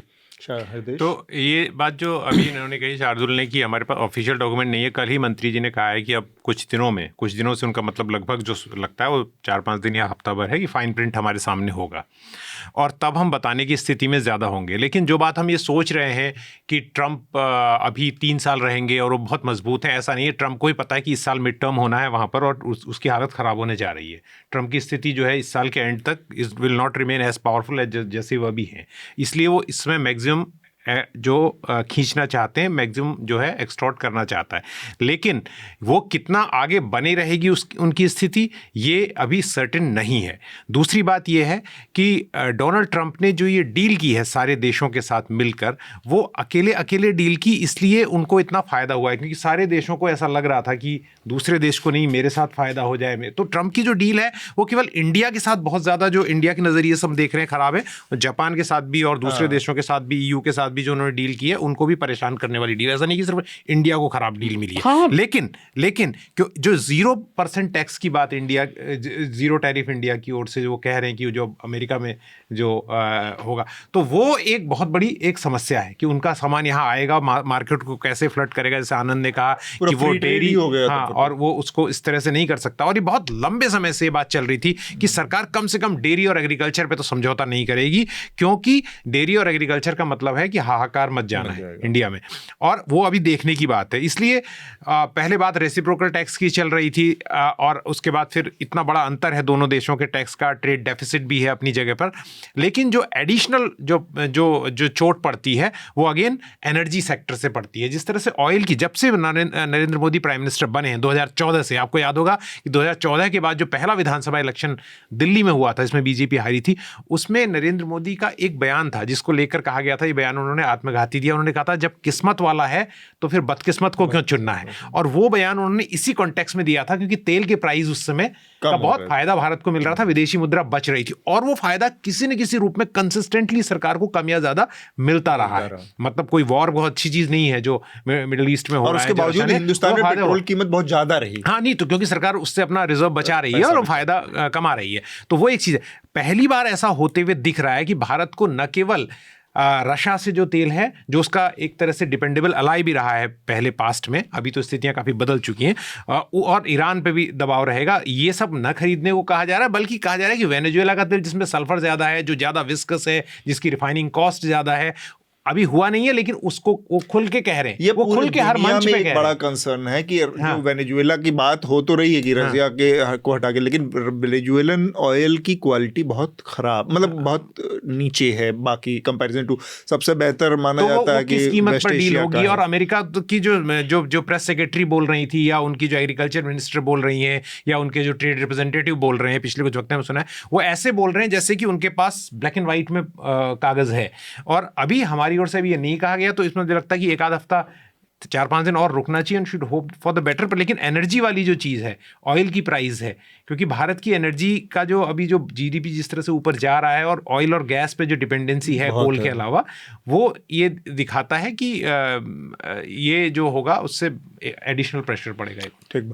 आखिर में मुझे इस पर एक कमेंट और, जो ये बात आई और जो ट्रम्प का एक बयान आया जिसमें ये बात कही गई कि अब भारत रूस से तेल नहीं खरीदेगा और भारत वेनेजुएला से ऑयल लेगा, ये ट्रम्प का स्टेटमेंट है। US and potentially with Venezuela, ये उसी बयान का एक एक्सटेंशन जैसा लगता है। जब ऑपरेशन सिंदूर का सीज फायर अनाउंसमेंट पहले ट्रंप ने किया, मार्को रूबियो ने किया, और फिर उसके बाद बाकी हमारे विदेश मंत्रालय के प्रवक्ता ने किया, और ये सारी चीज़ें हुई। अंदर खाने में, बैकडोर में, बैक चैनल में बहुत सारी चीज़ें डील होती हैं और बहुत सारी चीज़ों के समझौते होते हैं। ठीक है, हम ये करेंगे, हम नहीं करेंगे, हम रसिया से नहीं लेंगे, ये बातें बैकडोर पे हो सकती हैं, और हर देश आपस में अपने धंधों को लेकर इस तरह से करता होगा। लेकिन पब्लिक अनाउंसमेंट अगर इस तरह से रसिया का, अमेरिका का राष्ट्रपति कर रहा है कि भारत तेल किससे लेगा और किससे नहीं लेगा, ये उसी का एक एक्सटेंशन, और ये उतना ही शर्मनाक बात है। और किसी भी सॉवरेन कंट्री को ये चीज़ एक्सेप्टेबल नहीं होनी चाहिए कि अमेरिका का राष्ट्रपति ये अनाउंस कर रहा है कि भारत रसिया से तेल अब नहीं खरीदेगा या वेनेजुएला और अमेरिका से खरीदेगा। ये चीज़ केवल और केवल भारत सरकार का कोई अंग, भारत सरकार का विदेश मंत्रालय ही कहने की स्थिति होनी चाहिए। इस पर मैं जानना चाहूँगा कि ये उस पूरी सॉवरेनिटी को लगातार एक के बाद एक तरफ आप दोस्ती के पचड़े गाते हैं, दुनिया भर के गीते, वो गले मिलने की बात होती है, वो वहाँ से बैठ कहता है Modi is my good friend, ये वो बकवासें चलती रहती हैं। लेकिन जब इस तरह की बात आती है, तब मोदी की तरफ, सरकार की तरफ से, भारत सरकार की तरफ से इस तरह की चीज़ों का कोई बहुत खुला अच्छी तरह से जवाब नहीं होता। दिलचस्प ये है कि रशिया की ओर से पहले बयान आया कि हमें कोई कैंसिल करने का ऑर्डर किसी की ओर से नहीं मिला है, हमें कोई जो अखबार में इन्फॉर्मेशन पहला नहीं बयान आया और भारत रशिया की ओर से दिखाया। इस पर मैं जानूंगा ये, हाँ, सॉवरेनिटी पे मेरे ख्याल से पिछले 2 वर्षों में भारत का जो रुख रहा है वो सही रहा है। अभी भी जो डिप्लोमेटिक आधार पे ये तो नहीं, भारत ने खुद नहीं कहा है। अच्छा, ओवरऑल सॉवरेनिटी साइड छोड़ ही दें, ज़्यादा ही बड़ा हो गया, लेकिन मैं मेरे ख्याल से विदेश नीति की जो यहाँ तक टैरिफ भारत पर तो लगता ही नहीं अगर सॉवरेनिटी से भारत अलग रहता, मतलब भारत उसको ताक पे रख देता। तो भारत ने जो एक समय था जब स्विंग स्टेट की ओर आ गया था, जैसे कि जिस तरफ स्विंग करता उस तरफ जो एक स्विंग, एक थोड़ा एक इंटरनेशनल थियोरी में एक कॉन्सेप्ट होता है कि जैसे 2 ध्रुव बन गया और जो स्विंग जिस तरफ कर गया, तो भारत एक स्थिति में यूक्रेन वार में उस स्थिति में था। तो एक स्ट्रेटजिक ऑटोनॉमी के तहत भारत ने वो बना के रखा, नहीं तो ये स्थिति ही नहीं आती, ट्रंप के आते ही भारत ये मान लेता और ये सब सारा है। लेकिन अब ये भी है कि बिग पावर्स इंगेजमेंट में जो है, जो मल्टी अलाइनमेंट के कॉन्सेप्ट है कि सब में थोड़ी थोड़ी चीज़ें रखे रहो, थोड़ा सा चाइना से भी अलाइंड रहो, थोड़ा रशिया से भी अलाइंड रहो, थोड़ा यूएस से भी रहो, क्योंकि आप मिड इनकम एक मिड पावर हैं, lower mid income mid power हैं, तो आप थोड़ा सा अलाइंड सबसे रहिए, थोड़ा मोड़ा जो कोर इंटरेस्ट है सॉवरेनिटी की उसको बना के रखिए और ये करिए। तो उसके आधार पे इसको देखा जा सकता है कि वो ये भी नहीं स्वीकार कर रहे हैं कि हम रशिया से तेल नहीं लेंगे, लेकिन जो है अब ट्रंप को अपने डोमेस्टिक कॉन्स्टिट्यूएंसी को, उसको ट्रंप को ये भी दिखाना है कि हमने बात मनवा ली, जो उनका मागा क्राउड है, और को कि हम जो है इस तरह की बातें जो हैं ये मनवा रहे हैं। तो अब भारत का उस पर क्या रुख हो सकता है? एक तो कि हम इस ट्रेड डील से ये करते हैं क्योंकि आपने ये कह दिया कि रशिया से हमने तेल नहीं लेंगे, लेकिन ऐसा तो हमने कुछ कहा नहीं है। दूसरा है कि उसको डिप्लोमेटिकली इंगेज करना कि हम ये बात स्पष्ट ढंग से नहीं बोलेंगे, लेकिन कुछ तेल हम लेंगे रशिया से। एक है मतलब मुझे ऐसा लगता है, मतलब I am not expert on this, पे डिप्लोमेटिकली सोवरेनिटी को इंटैक्ट रखने की बात पे अगर कमेंट ना भी किया जाए, लेकिन डिप्लोमेटिकली हमारी बड़ी फजीहत हुई है पिछले कुछ वक्त में। जैसे ब्रिक्स के ग्रुप में ही इंडिया को अमेरिका का मोल समझा जाता है, वहाँ जिस तरह की चीज़ें इंडिया झेल रहा है, और मतलब एक स्पष्ट, ये ठीक है कि अमेरिका ने कुछ कहा है, लेकिन ये भी स्पष्ट बयान किसी लेवल पर भी कभी भी नहीं आ रहा है पिछले, आज की बात नहीं है, जब से ट्रंप आए हैं उनके आने के पहले से, कि ये हमारी पोजीशन है। So I mean it may be a constraint, ये एक मजबूरी हो सकती है इस समय की स्थिति में, लेकिन इंडिया जैसा सरकार और प्रधानमंत्री खासतौर पर बार बार कहते हैं कि 140 करोड़ का देश है, और विच इज़ करेक्ट, कि चाइना ने जिस तरह से स्टैंड किया है, और जैसे सिंगापुर के फॉर्मर, उनका मैं इंटरव्यू सुन रहा था, ली कुआन यू, हाँ, जो फॉरेन मिनिस्टर हैं, उनका कहा था Trump is a bully, if you don't stand to him, उसके सामने आप खड़े नहीं होंगे तो वो वैसे ही व्यवहार करेगा। सो कैसे, किससे व्यवहार, मतलब इस तरह के जो एक मर्यादित बयान जिसे कहते हैं डिप्लोमेसी के अंदर भी, उसकी भी मुझे कमी दिखी है। मुझे गलत याद है, ली कुआन यू तो पुराने उनके प्रधानमंत्री, मैं नाम नहीं भूल रहा हूँ उनका, उनके फॉरेन, हाँ वो तो मरे हुए बहुत दिन हो गए। तो जो हृदेश ने बात की थी कि भारत सबसे बड़ा अनरिलायबल एलाई है, मेरी व्यक्तिगत नज़र में हम दुकानदार की तरह डिप्लोमेसी कर रहे हैं, इससे भी ये ले लो, इससे भी ये ले लो। कुछ चीज़ें आपको अड़नी पड़ती हैं, ये बात ठीक है कि हर देश अपने हित में काम करता है, लेकिन किसी एक बड़ी ताकत से निपटने के लिए आपको कुछ चीज़ें फंडामेंटल भी होती हैं। एक लिमिट के बाद आप अग्री नहीं कर सकते, कहीं कॉन्सेंट्रेशन कैंप चल रहा है तो भले ही उसका आपके इकोनॉमिक फ़ायदा हो रहा हो। आप ये देखिए, हम बात किससे कर रहे हैं, सोवरेनिटी की बात, ये सरासर ब्लैकमेल है। ये वो एडमिनिस्ट्रेशन है जिसका राष्ट्रपति कन्विक्टेड सेक्स है, वो माफियोसो है, वो है अमेरिका के कोर्ट से, है ना। नहीं, उससे भी बड़ी बात, एक आदमी अभी वेनेजुएला में एक आदमी, मैं बात समाप्त कर लूं, उसका रीजन क्या, आपको बताता नहीं वो इंसान कैसा है, वो माफियोसो है, वो सीधा सीधा एक्सटॉर्शन रिंग रन कर रहा है। एक देश का राष्ट्रपति जेल में, न्यूयॉर्क का कोर्ट होता कौन है वेनेजुएला के राष्ट्रपति को कन्विक्ट करने वाला। ऊपर से फैक्चुअली झूठ, उनका खुद का डिपार्टमेंट कह रहा है कि राष्ट्रपति ने जो बयान दिया वो झूठा है, सरासर झूठा है। इस व्यक्ति पे आप कैसे करेंगे जो नेटो में इन्वेड करना चाह रहा है, और हम ये बात कर रहे हैं सिर्फ पिछले महीने की, नेटो की अपनी कंट्री को इन्वेड करना चाह रहा है सुरक्षा कारणों से। ये वाहियात बातें हैं। और भारत एक चीज बनाया, जो हृदेश कह रहे थे, ब्रिक्स में भी जो मोल समझाता है, वो तो इंप्रेशन है, बट हमारी विदेश नीति सबसे खोखली साबित हुई है कई मामलों में, और खासतौर से अमेरिका के मामलों में। और ये बहुत पुराना किसी भी स्ट्रैटेजी का, पॉलिसी का बहुत पुराना एक्सियम है, never put all your eggs in one basket. ये सब कुछ एक ही के बस में चलाए जा रहे हैं, अपनी क्षमता डेवलप कर नहीं रहे। ये हमने कितनी बार अलग अलग विषयों पे बात की है कि भारत लगातार क्षमता डेवलप नहीं कर रहा, ना डेमोग्राफिक डिविडेंड उसे आप कह लीजिए, 1000 नाम उसको दे लीजिए। जब तक आप अपनी कैपेबिलिटीज बिल्टअप नहीं करेंगे, और खासतौर से अब इम्यून नहीं करेंगे, पूरा वर्ल्ड इस समय रियलाइन हो रहा है। अच्छा, ये एक अगर आप केवल पतंगे, अमेरिका की पतंगे उड़ाने में रहेंगे तो आप फिर एक बात मैं कह दूं कि हमारे दर्शकों को ये न लगे कि हमें पता है, मतलब हम सब भी अवेयर हैं इस बात की कि अमेरिका में पहली बार इस तरह के व्यवहार वाला राष्ट्रपति नहीं रहा है। ये ना, इसकी वरीयता को तय किया जा सकता है। नहीं, but America has had many mad president before him also, like Richard Nixon और एंड्रू जॉनसन।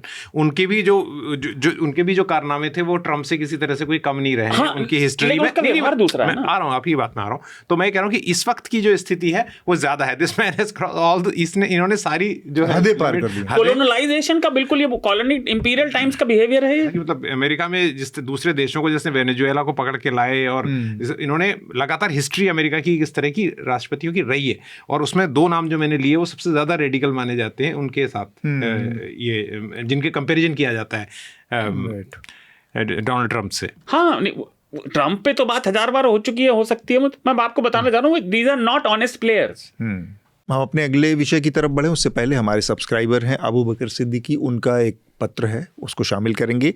लेकिन आप लोगों से भी अपील है कि आप लोग चर्चा सुनते हैं, अलग अलग प्लेटफॉर्म्स पे आपके बहुत सारे कमेंट्स आते हैं। हम चाहते हैं कि आप भी अपने पत्र हमें ज़रूर भेजें चर्चा से संबंधित। इसका तरीका बहुत आसान है, www.newslaundry.com/podcast-letters, इस पर आप अपने पत्र भेज दें, या फिर सीधे podcast@newslaundry.com यहाँ पर मेल कर दें।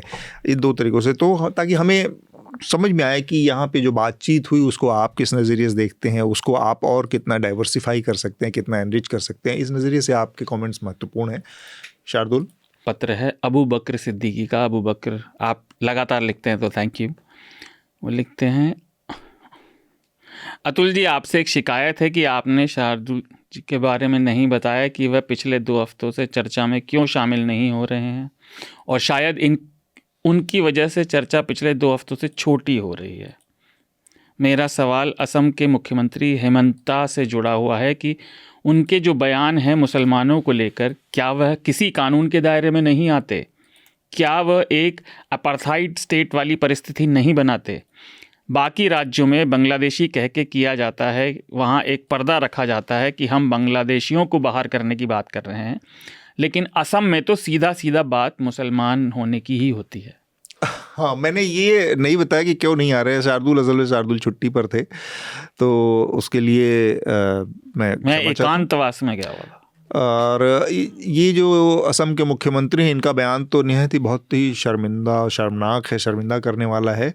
और कानून तो है ही है, इसमें क्या होता है, एक ऐसे मौक़ों पर हमने देखा है एक नेता की जो स्टेट्समैन वाली का जो कद होता है, निर्मित होता है, ऐसे ही परिस्थितियों में निर्मित होता है कायदे से। ऐसे मौक़ों पर जो भारतीय जनता पार्टी की सेंट्रल लीडरशिप थी वो यहाँ पर स्टेप इन करती, प्रधानमंत्री उनको सैक करते या उनको हटाते या उसके लिए कोई दंड उनको दिया जाता, तो एक मिसाल कायम होती है और एक बड़े नेता की। लेकिन जो प्रधानमंत्री है वो खुद भी इसी तरह की राजनीति के कृपा पात्र हैं, मतलब वो उनको भी इसी का लाभ मिला है। गुजरात के दंगों के दौरान अटल बिहारी वाजपेयी ने बहुत कोशिश की, लेकिन जैसे तैसे उनकी पार्टी में तमाम और जो दूसरे हिस्से थे उनको हटाने से उनको बचाव करते रहे नरेंद्र मोदी जब गुजरात के मुख्यमंत्री थे। तो नरेंद्र मोदी से आप उस स्टेट्समैन वाली कद की छवि की या व्यवहार की उम्मीद नहीं कर सकते, जो कि हम देख रहे हैं इस मामले में। अब वो खुल्लम खुल्ला जो बयान दिया गया है कायदे से, इस बयान के लिए हेमंता विश्व शर्मा और कोई भी आदमी जिसने इस देश के संविधान की शपथ लेकर एक संवैधानिक पद पर बैठा है उसको ये नहीं करना चाहिए। लेकिन बहुत सारी चीज़ें हो रही हैं अलग अलग टाइम पे, तो हम इसके आदी होते जा रहे हैं। अपार्थाइड स्टेट की इन्होंने एक शब्द का जिक्र किया है। आनंद, अगर उसको आप थोड़ा सा एक्सप्लेन कर पाएँ।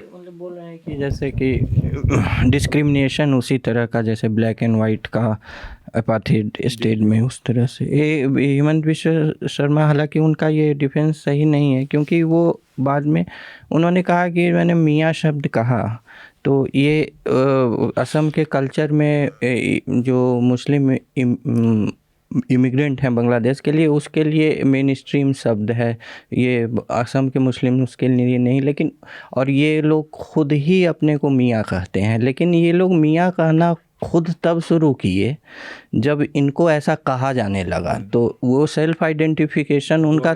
मियाँ पोएट्री, हाँ, मियाँ पोएट्री, उन्होंने ये भी ट्वीट किया था कि मियाँ पोएट्री, लेकिन मियाँ पोएट्री और ये सब तब आया जब, जैसे कि मैं आपको किसी चिन्हित किया जाने आप शब्द से बोलने लगूं, तो बाद में आप अपने को सेल्फ आइडेंटिफाई कर लें कि ये है, लेकिन वो भी एक तरह का जो है, मतलब कि वो भी गलत बात ही है, कंडीशनिंग। हेमंता विश्व शर्मा का ये के बयानों की जो बात है वो कोई पहला बयान नहीं है, और लगातार इस तरह के और भी उनके बयान आते रहे हैं।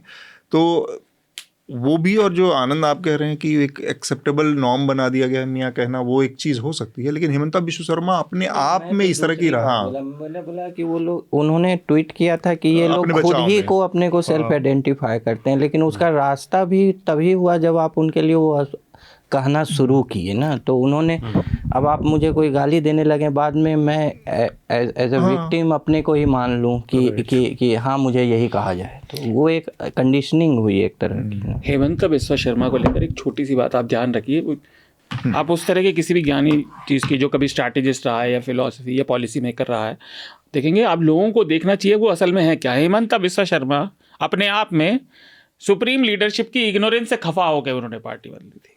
उनके कर्म ऐसे हैं कि सुप्रीम लीडरशिप, कम से कम अगर आप देखें उनकी नेचर क्या है, वो सुप्रीम लीडरशिप के बिल्कुल बगल में रहना चाहते हैं, वो सबसे बड़े नंबरदार हैं इस समय इसके, और वही वो आपको दिख रहा है चरितार्थ होते हुए असम में। ये दुर्भाग्यपूर्ण बात है, पर यही बात है। तो हम अपने आखिरी जो हमारा विषय है इस पर एक कमेंट सबसे लेंगे और उसके बाद चर्चा को रोकेंगे। गाज़ियाबाद में जो घटना हुई, 3 माइनर लड़कियों ने अपने घर के 9वीं मंजिल से कूदकर आत्महत्या कर ली। और ये कहा जा रहा है शुरुआती जांच में कि वो एक कोई कोरियन बेस्ड ऐप या गेम था जिसको वो फॉलो कर रही थी, और उसमें टास्क बेस्ड कोई ऐसी चीज़ें हैं जिसको कि फॉलो करते हुए ये हुआ, और वो पूरी तरह से उसके लत लग गई थी उन्हें उस गेम की, कोरियन गेम की। ये सारी चीज़ें आई। तो बच्चों के लिहाज से इस समय एक बड़ी चिंता हमेशा सबके पेरेंट्स में ख़ास तौर पर देखी जा रही है कि बच्चे मोबाइल देखते हुए खाना खा रहे हैं। लोग माता पिता भी बहुत अक्सर ऐसा देखा जाता है, मतलब पब्लिक स्पेसेस में भी मैंने देखा कि माँ बाप जो बहुत उतने अवेयर या उतने वो नहीं है, वो बच्चे को खिलाने के लिए, या कई बार बच्चे बहुत इरिटेट करते हैं और वो माँ बाप कुछ और करना चाहते हैं, बातचीत करना चाह रहे हैं किसी दूसरी चीज़ पे, तो वो मोबाइल में फंसा देते हैं। बच्चे बड़ा ध्यान से उस पर, वो भी स्क्रॉल के उसी लत से उसी का, ये चीज़ मिलके एक बड़ी अजीब सी मतलब स्थिति पैदा करी। मैं सबसे पहले हृदय आपका कमेंट चाह रहा हूँ इस पे। ये जो घटना निकल कर सामने आई है, ये इन जनरल एक टीनेज उसमें बता रही कि जो वर्चुअल वर्ल्ड में या जो इंटरनेट की अवेलेबिलिटी है और मोबाइल की जो अवेलेबिलिटी है, उसने जो अभी जो प्रोसेस में बहुत ज़्यादा परिपक्व दिमाग नहीं है, उनको बहुत बुरी तरह से प्रभावित करना शुरू कर दिया है।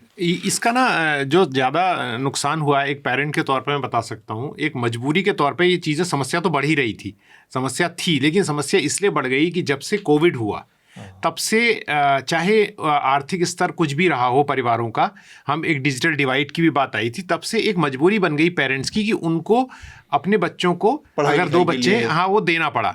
उसमें क्या होता था कि पहले जनरली ये हुआ परिवार में, अपना परिवार को भी इसमें शामिल कर रहा हूँ, कि माता का फ़ोन जो होता है घर में बच्चों के लिए होता है, उन्हीं के पास रहता है, तो उस पे लोग करते रहे। फिर किसी ने थोड़ा पैसा बचाया घर में और एक छोटा टैब खरीद के दे दिया अपने बेटे को। बेटी जो है वो आगे या बेटा जो भी बड़ा बच्चा है वो कॉलेज या 11वीं पास करने के बाद आपको उनका आधार सब जोड़ना ही है मोबाइल नंबर से, तो उनके साथ तो ये डिजिटल कंपल्सन जो आया है लाइफ में, खासतौर से पेंडेमिक के बाद, इसने एक नया तरीका तो बताया है कि कैसे पढ़ाई हो सकती है, और आज प्रदूषण के स्तर बढ़ते हैं तो घरों में छुट्टी, लेकिन इसने एक डेडिकेटेड डिवाइस ज़्यादातर बच्चों के हाथ में दे दी। और आजकल आप देखते हैं कितना भी कमज़ोर व्यक्ति हो, जो कि घरों में डोमेस्टिक जो हेल्प काम करने वाले होते हैं, चाहे रिक्शा पुलर्स हैं, चाहे कुछ, उनके पास स्मार्टफोन जरूर मिलता है ना। तो स्मार्टफोन एक ऐसी चीज़ हो गई है साथ में, तो उसने इस चीज़ को बहुत बढ़ाया है। दूसरी बात यह है, ये जो कंपनियां हैं, बड़ी बड़ी कंपनियां, इन्होंने भी इसको फ्यूल किया है। जैसे बड़ी फेसबुक है, यूट्यूब है, या छोटे छोटे, तो जो लत है वो लगना बहुत आसान था। You are very prone to get the disease. ये मेरे ख्याल से जो जनरेशन्स है ना, जो हम लोग की जो पीढ़ी थी, वो टेलीविजन उसमें बहुत नहीं, हम लोग की जो पीढ़ी थी वो हमारे पिताजी की पीढ़ी से बहुत अलग नहीं थी। जिस मनोरंजन करने के तरीकों में एक नई चीज़ सिर्फ टेलीविज़न आई थी। आप अपनी बात करिए। नहीं, हाँ, मैं अपना मतलब एक जनरल बात मैं एक बता रहा हूँ। मैं सोचता हूँ कि मेरे पिताजी भी किस चीज़ से मनोरंजन करते थे। कभी मान लीजिए कि कस्बे से उठ के सिनेमा देख लिए शहर में, वो रेयर होता था। और हम लोग भी, हम लोग जिसमें गाना आता था गंगाराम बायोस्कोप, हाँ, उसमें और हम लोग भी जो है, हम लोग की पीढ़ी भी जो है मनोरंजन किशोरावस्था तक और युवावस्था के भी बहुत एक ही था, सिनेमा देखना, सिनेमा चले गए, हाँ, और खेलना मैदान में खेलना, और रेडियो सब लोग हर पीढ़ी और मैदान में, तो बहुत अंतर नहीं था। लेकिन उसके बाद जो रप्चर है, वो एक नई पीढ़ी जो आई, उसके मनोरंजन करने के तरीके क्रांतिकारी रूप से बहुत अलग हैं, बहुत ही अलग है। और बहुत नहीं, ये है ना, मतलब ये मतलब ये बहुत ज़्यादा मेरे ख्याल से 20वीं सदी जो है, 20वीं सदी साइंस में 21वीं सदी से के 20वीं सदी का शुरुआत ज़्यादा तेज़ी से बढ़ा, लेकिन मनोरंजन में 21वीं सदी जो है बहुत बढ़ा। मतलब आपके पास इंटरनेट भी है, स्मार्टफोन भी है, डिवाइसेस, मतलब कोई कंपैरिजन ही नहीं। हाँ, तो प्रकृति से इंटरेक्ट करके मनोरंजन का कोई रूप ही नहीं बन रहा है, कि सिर्फ जो है, जो अटेंशन इकॉनमी जो है, जिसकी ये बात कर रहे थे, यूट्यूब, ये सब अटेंशन इकॉनमी है, कि अपना आपके अटेंशन पे ले रहे हैं। हाँ, तो तो अब अटेंशन इकॉनमी को रजिस्ट कैसे करें, ये ऑस्ट्रेलिया ने एक कानून 16 साल के बच्चों के लिए बनाया है कि वहाँ तक प्रतिबंधित किया है। और मेरे ख्याल से एक चीज़ लोग भूल रहे हैं इसमें कि ये सोचते हैं कि मतलब मैं अब कोई प्रीचिंग या मोरल पुलिसिंग नहीं कर रहा हूँ, कि ये सोचते हैं कि इनसे इनका कोई स्वतंत्र बहुत व्यक्तित्व बन रहा है। एक्चुअली ये होमोजेनाइजेशन है, सब एक ही है। सो ट्विटर पे एक चीज़ हो रही है, एक ही चीज़ हो रही है, सब लोग इंस्टाग्राम पे एक रील हो गया तो उसी ट्रेंड पे सभी रील बना रहे हैं। सब एक्चुअली ये एक रूपता है, ये आपके जो पर्सनैलिटी को ये एक रूपता में कैद कर रहा है। वो आपकी कोई स्वतंत्र जो है, आपका स्वतंत्र व्यक्तित्व भी नहीं बन रहा है इससे। आप एक ट्रेंड में, एक रील में, एक गाने पे कोई रील बना दिया, उसी पे 75,000 रील बना दिया। तो और यही सब ट्विटर पे एक हैशटैग चला दिया, उसी पे सभी लोग लगे हुए हैं। ट्विटर स्टॉर्म भी तो ये तो एक बात मैं कहता हूँ, एडिक्शंस आनंद, एडिक्शंस हमारे वक्त में भी थोड़ा सा अंतर है आपके मेरे सालों में, लेकिन फिर भी हम करीब हैं। तो हमारे वक्त में भी थे, जैसे कॉमिक्स थी, डायमंड कॉमिक्स, अमर चित्रकथा, ये सब बहुत सारे एडिक्शन थे। बट ये डिजिटल जो एडिक्शन है विच इज जो कि बहुत ही ज्यादा एडिक्टिव है, तब भी एडिक्शन था, पर लेकिन रीडिंग का एक हैबिट थी, गुड हैबिट। हाँ, लेकिन एक चीज मुझे आप बताइए, अवेलेबिलिटी मुझे बताइए ना। मुझे याद है हम कॉमिक्स के लिए 1 महीने तक इंतजार करते थे कि अब अगला, अब चाचा चौधरी डाइजेस्ट का सीरीज अगला ये पढ़ लिया गया, अब 1 महीने बाद दूसरा नया आएगा, तब तक आप वेट करते थे। तो ऐसा नहीं, यहाँ पे आपके पास अनकंट्रोल्ड अनलिमिटेड एक्सेस है, इंटरनेट है, आपके पास OTT है, और एक नहीं 20 OTT हैं। आप तो मतलब आदि सबकी आप उसमें चले जाइए और देखिए तो 100 50 फिल्में, सीरीज 5 मिनट, आधा 1 मिनट, 1 घंटा, 5 मिनट देख के छोड़ी हुई है, अगले शिफ्ट हो गए। आप लोग है ना, एक मतलब जोक की तरह है, लेकिन एक मतलब बोल रहे थे कि लोग कि एक समय आने वाला है जब यूट्यूबर ज़्यादा रहेंगे उनके और गेस्ट कम रहेंगे। तो वो तो समय लगभग समझिए कि आ ही गया है। तो और हर आदमी इस समय कंटेंट क्रिएटर, हर आदमी ही है ना, कि हर आदमी एक दुनिया में एक विपद समस्या, एक बहुत भारी समस्या आएगी कि मतलब कि लोग एक दूसरे को देख रहे हैं बस। मैं ये कह रहा था, मैं कुछ बनाऊं तुम देखो, तुम कुछ बनाओ मैं देखो। शार्दुल के आने से, शार्दुल आप और अतुल अक्सर रिकमेंडेशंस में बताते हैं इतनी वेब सीरीज के नाम, फिल्मों के नाम, और मुझे उस वक्त ना थोड़ा झिझक होती है, क्योंकि मैं कभी भी वक्त नहीं निकाल पाता कि ये देखने का जो नेटफ्लिक्स और ये सब चल रहा है। लेकिन मेरे घर में जो नेटफ्लिक्स का कनेक्शन है, बार बार आके बच्चे पासवर्ड पूछते हैं, क्योंकि वो उसमें देख रहे हैं ना। ट्रू, इसका मतलब समझ ना, ये टाइम मैनेजमेंट भी इसके लिए बहुत इंपॉर्टेंट है कि लोग उसको चलते फिरते मेट्रो में और इधर उधर देख रहे हैं। और ये जो घटना हुई है, ये बहुत दुखद घटना है एक्चुअली। कई लोग हमें इस बात के लिए वो करेंगे, हम इसमें बड़ा हंसी मजाक था, लेकिन हम ये बात कह रहे हैं कि दैट्स वेयर वी आर, जहाँ पर हम पहुंच चुके हैं। घटना उससे जुड़ी हुई है कि ये जैसे के ड्रामा जो होते हैं या मर्केंटाइज होता है, बच्चे ऑर्डर करते हैं कि वो के ड्रामा या में कुछ दिखाया। उन लोगों का एक जीवन, उनकी एक जीवन शैली है जो कि एक कल्ट रूप ले ली है कि इसी तरह से रहो। इसमें समाचार पत्रों में आया कि वो बच्चे कन्विंस कर रहे थे माँ बाप को कि आप उस तरह की जीवन शैली अपनाइए जो वो कोरियन ड्रामा में दिखा रहा था, या ये नहीं वहाँ ले जाइए बोल रहे थे। बूमर लोग बोल लिया, अब मैं बोलूं? नहीं आप फटाफट खत्म कर दो। नहीं, तो वो क्या है कि वो एक, वही मैं बता रहा था, एक रूपता में कैद कर रहा है कि सबको ऐसा ही होना है, सबको यही होना है। मतलब एक उसी का एक एक्सटेंशन है। ठीक बात है। हाँ जी। तो पहली बार मैं कहूँगा आज आनंद पे लागू होती है, कम से कम मेरे मत में अधूरा ज्ञान अज्ञान से ज़्यादा खतरनाक होता है। पहली बात, इंटरनेट होमोजेनाइजेशन नहीं है। दूसरी बात, इंटरनेट, मेरी बात मैं कह रहा था मनोरंजन के तरीके, मैं आ रहा हूँ सर। चाहे सोशल मीडिया हो, चाहे कंटेंट ऑनलाइन हो, चाहे गेम्स हो, ये बच्चियाँ, दुखद घटना है, पर ये किसी गेम की वजह से स्पेसिफिकली नहीं मरी। वो जो इकोसिस्टम क्रिएट हुआ, जो माँ बाप ने होने दिया, और ये जो जनरेशन गैप की बात है, जैसे कि हम लगभग बराबर उम्र के हैं, थोड़ा बहुत अंतर के, लेकिन ये बूमर अंकल है, मैं नहीं हूँ, मुझे ऐसा मत समझिएगा। तो ऐसा है, ये जोक है। पहले चीज़ों की ये सबसे बड़ी बात, ये महत्वपूर्ण चीज़ ये है कि आप समझ के चलिए ये जोक था, हंसना कहाँ है, हम लोग गंभीरता से ले नहीं। हाँ भैया, नहीं देखिए, वो मुझे समझ नहीं आता सोशल कॉन्टेक्स्ट, तो मैं पहले ही बता रहा हूँ। लेकिन आज अवेलेबिलिटी ज़्यादा है, उसका भारत में सबसे ज़्यादा दिक्कत क्या हो रही है, जो मैंने अपनी लाइफ में भी देखी, जो आनंद बात कर रहे थे मनोरंजन की चीज़ों की, जो आप भी कर रहे थे अलग अलग, उसमें जो हमारे समाज में कुछ लोगों को पता है, लेकिन बड़ा नंबर टेक्नोलॉजी की अडेप्टेबिलिटी हमारा समाज अभी सीख रहा है। हम और आप पहली जनरेशन है जिसने तेजी से बदलती टेक्नोलॉजी देखी। हमारे माँ बापों ने नहीं देखी।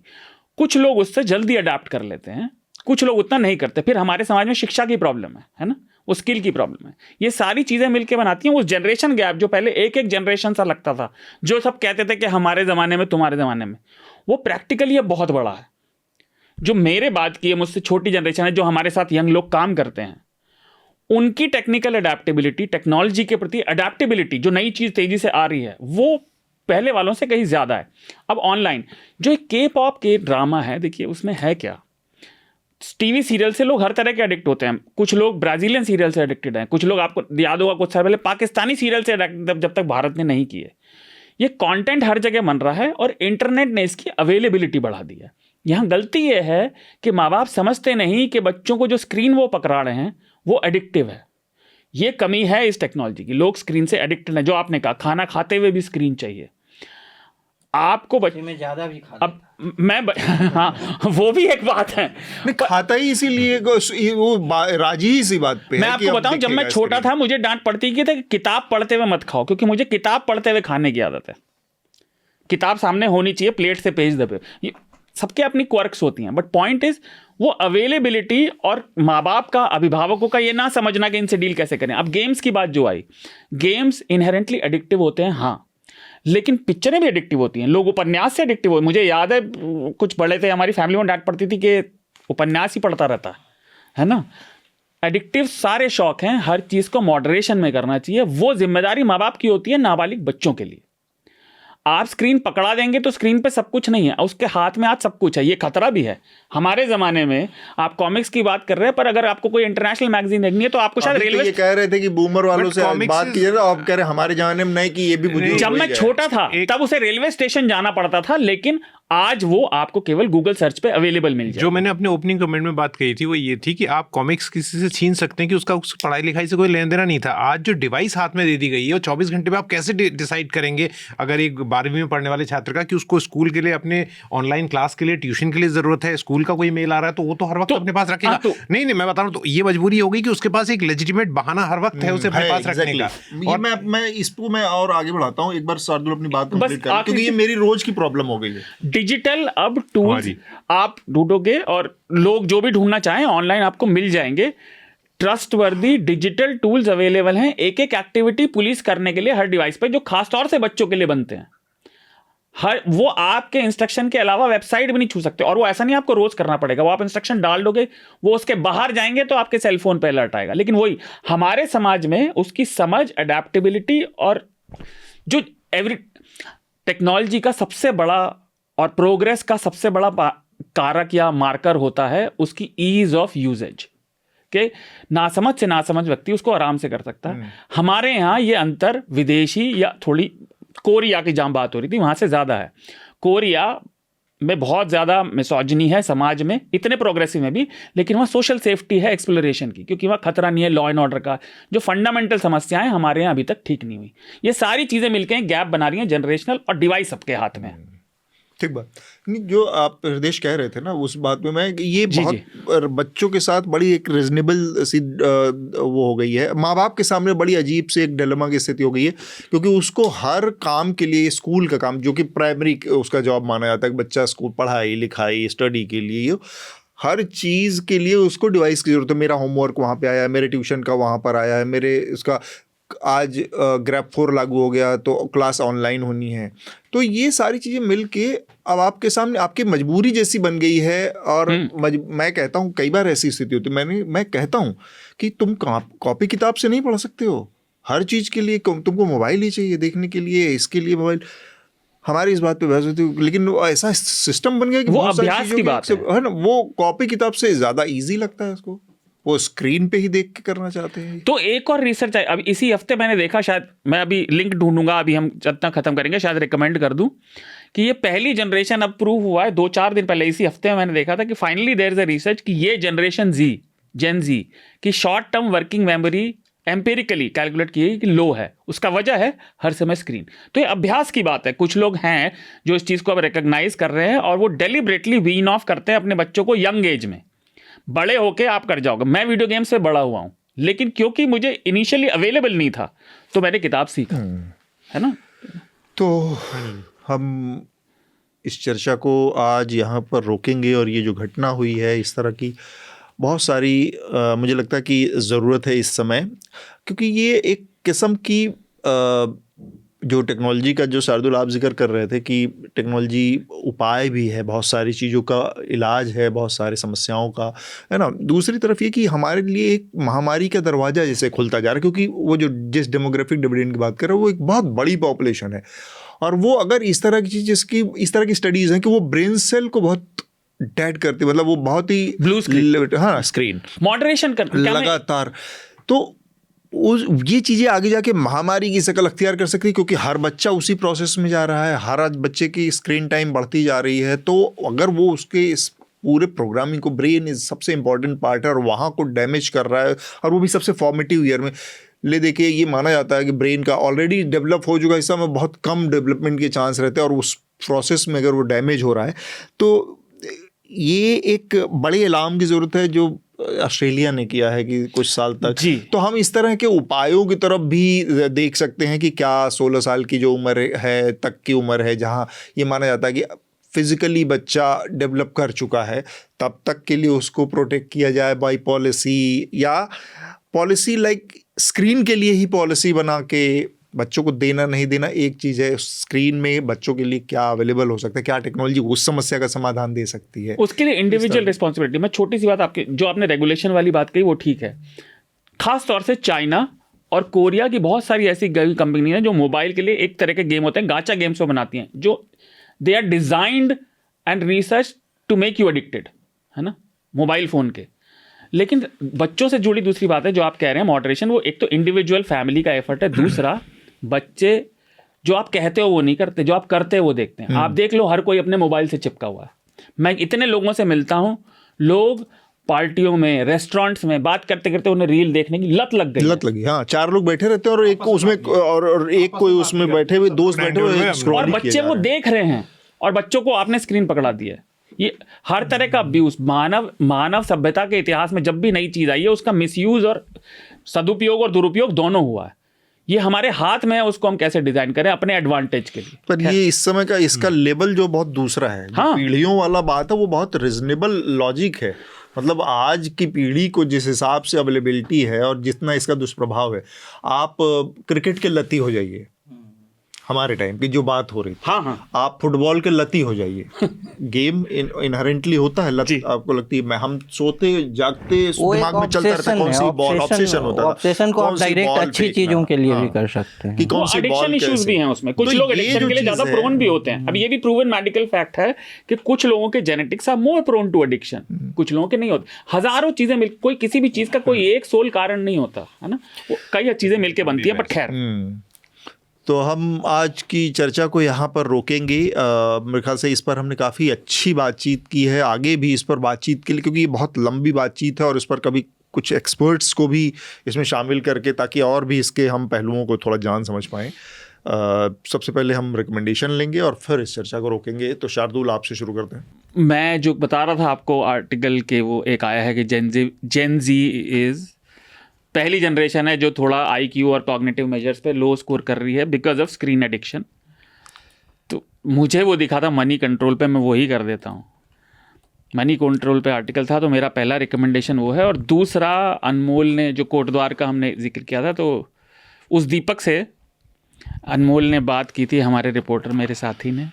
आप देखिए, क्योंकि मुझे पर्सनली ऐसे लोग पसंद हैं जो भाई जो चीज़ हमें पसंद है वो हम करेंगे, आपको अच्छा लगे या ना लगे। तो दीपक उस तरह का व्यक्ति मुझे लगा जो अपने जो उसमें बिलीव करता था उसमें अड़ा हुआ। आप उससे अग्री या डिसएग्री कर सकते हैं, पर ये 2 मेरे रिकमेंडेशन। आनंद, आपका रिकमेंडेशन? मेरा 2 रिकमेंडेशन दोनों चर्चा के विषय पे ही। पहले जो अभी चर्चा हो रही थी उस पर है। एक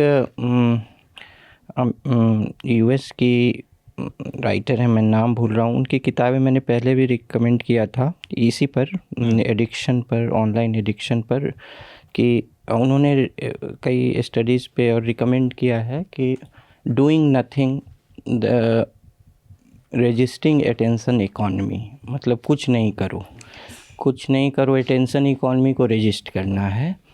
तो और भी कई, ऐसा नहीं है, जैसे बर्ट्रैंड रसेल जो फिलोसफर थे, उन्होंने कहा था कि बोर होना, बोरियत जो है बहुत ज़रूरी है सभ्यता के लिए। अगर आप बोर नहीं होइएगा, हमेशा इंटरटेन्ड रहिएगा, तो ये जो है सभ्यता का पतन शुरू होता है इससे। तो बच्चों को बोर होने देना, किशोर को बोर देना बहुत ज़रूरी है, क्योंकि आप बोर होते हैं तो आप कुछ चीज़ सोचते हैं, कुछ ये करते हैं, और कुछ चीज़ में इंगेज हो जाते हैं, तो वो आपका दिमाग को कोलोनाइज कर लेता है। वो कोलोनाइज, तो बोरियत जो है क्रिएटिविटी के लिए, थिंकिंग के लिए बहुत ज़रूरी है। तो डूइंग नथिंग और अटेंशन इकॉनमी, ये एक पहली।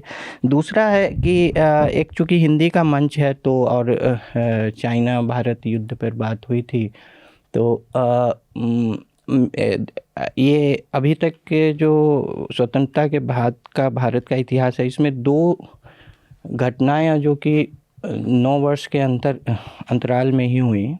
भारत के सभी जो विदेश नीति के जानकार हैं वो एक बात पर सहमत हैं कि भारत की, क्योंकि विदेश नीति निरंतरता की चीज़ है, तो कई चीज़ें जो हैं समय के साथ बदल जाती हैं। आज जो ठीक लग रहा है कल नहीं लगेगा, परसों नहीं लगेगा।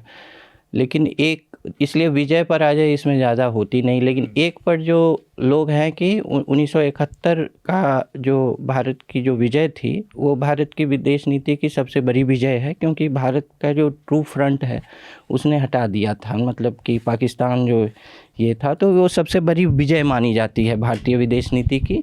और 62 को सबसे बड़ी पराजय मानी जाती है, क्योंकि वो नेशनल साइकी पे बहुत ज़्यादा असर रहा उसका। तो दिनकर जो कि ऐसे तो नेहरू के मित्र थे, उन्होंने 63 में एक काव्य संग्रह लिखा था, परशुराम की प्रतीक्षा, और उसमें उन्होंने मतलब राजनीतिक नेतृत्व के विफलता पर काफ़ी लिखा था। कई लाइनें उसके कोट भी लोग करते हैं कि सावधान रहो उस मनुष्य से जो बाहर तो कुछ और दिखता है और कमरे के अंदर हुक्म गलत लिखता है, कुछ इस तरह के।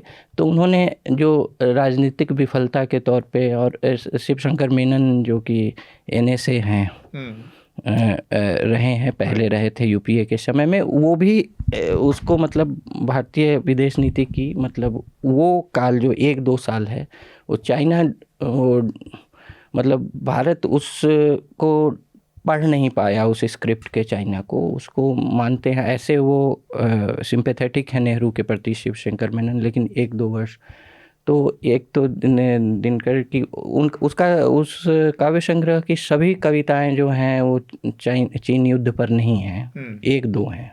तो ये 2 आपके रिकमेंडेशन हो गए। और अब हृदय जी का नहीं, मैं कह रहा था कि आज हमने जो बात की, आखिर में जो बहुत गंभीर विषय पे चर्चा की, उसमें एक चीज़ ये भी हो रही है कि जो AI जो आपने कहा दिमाग की निष्क्रियता, वो इसलिए है कि आपको AI दे दिया, चैट GPT दे दिया, उसके बाद अब हालत क्या है? हालत क्या है कि लोग अब उसको भी नहीं यूज़ करना चाहते हैं। एक चुटकुला है कि एक बाप ने अपने बेटे को रिमोट दिया और कहा कि बेटा इस बटन को दबाओगे तो ये आ जाएगा, खाना आ जाएगा, इस बटन को दबाओगे तो पंखा चल जाएगा, इस बटन को दबाओगे लाइट जल जाएगी।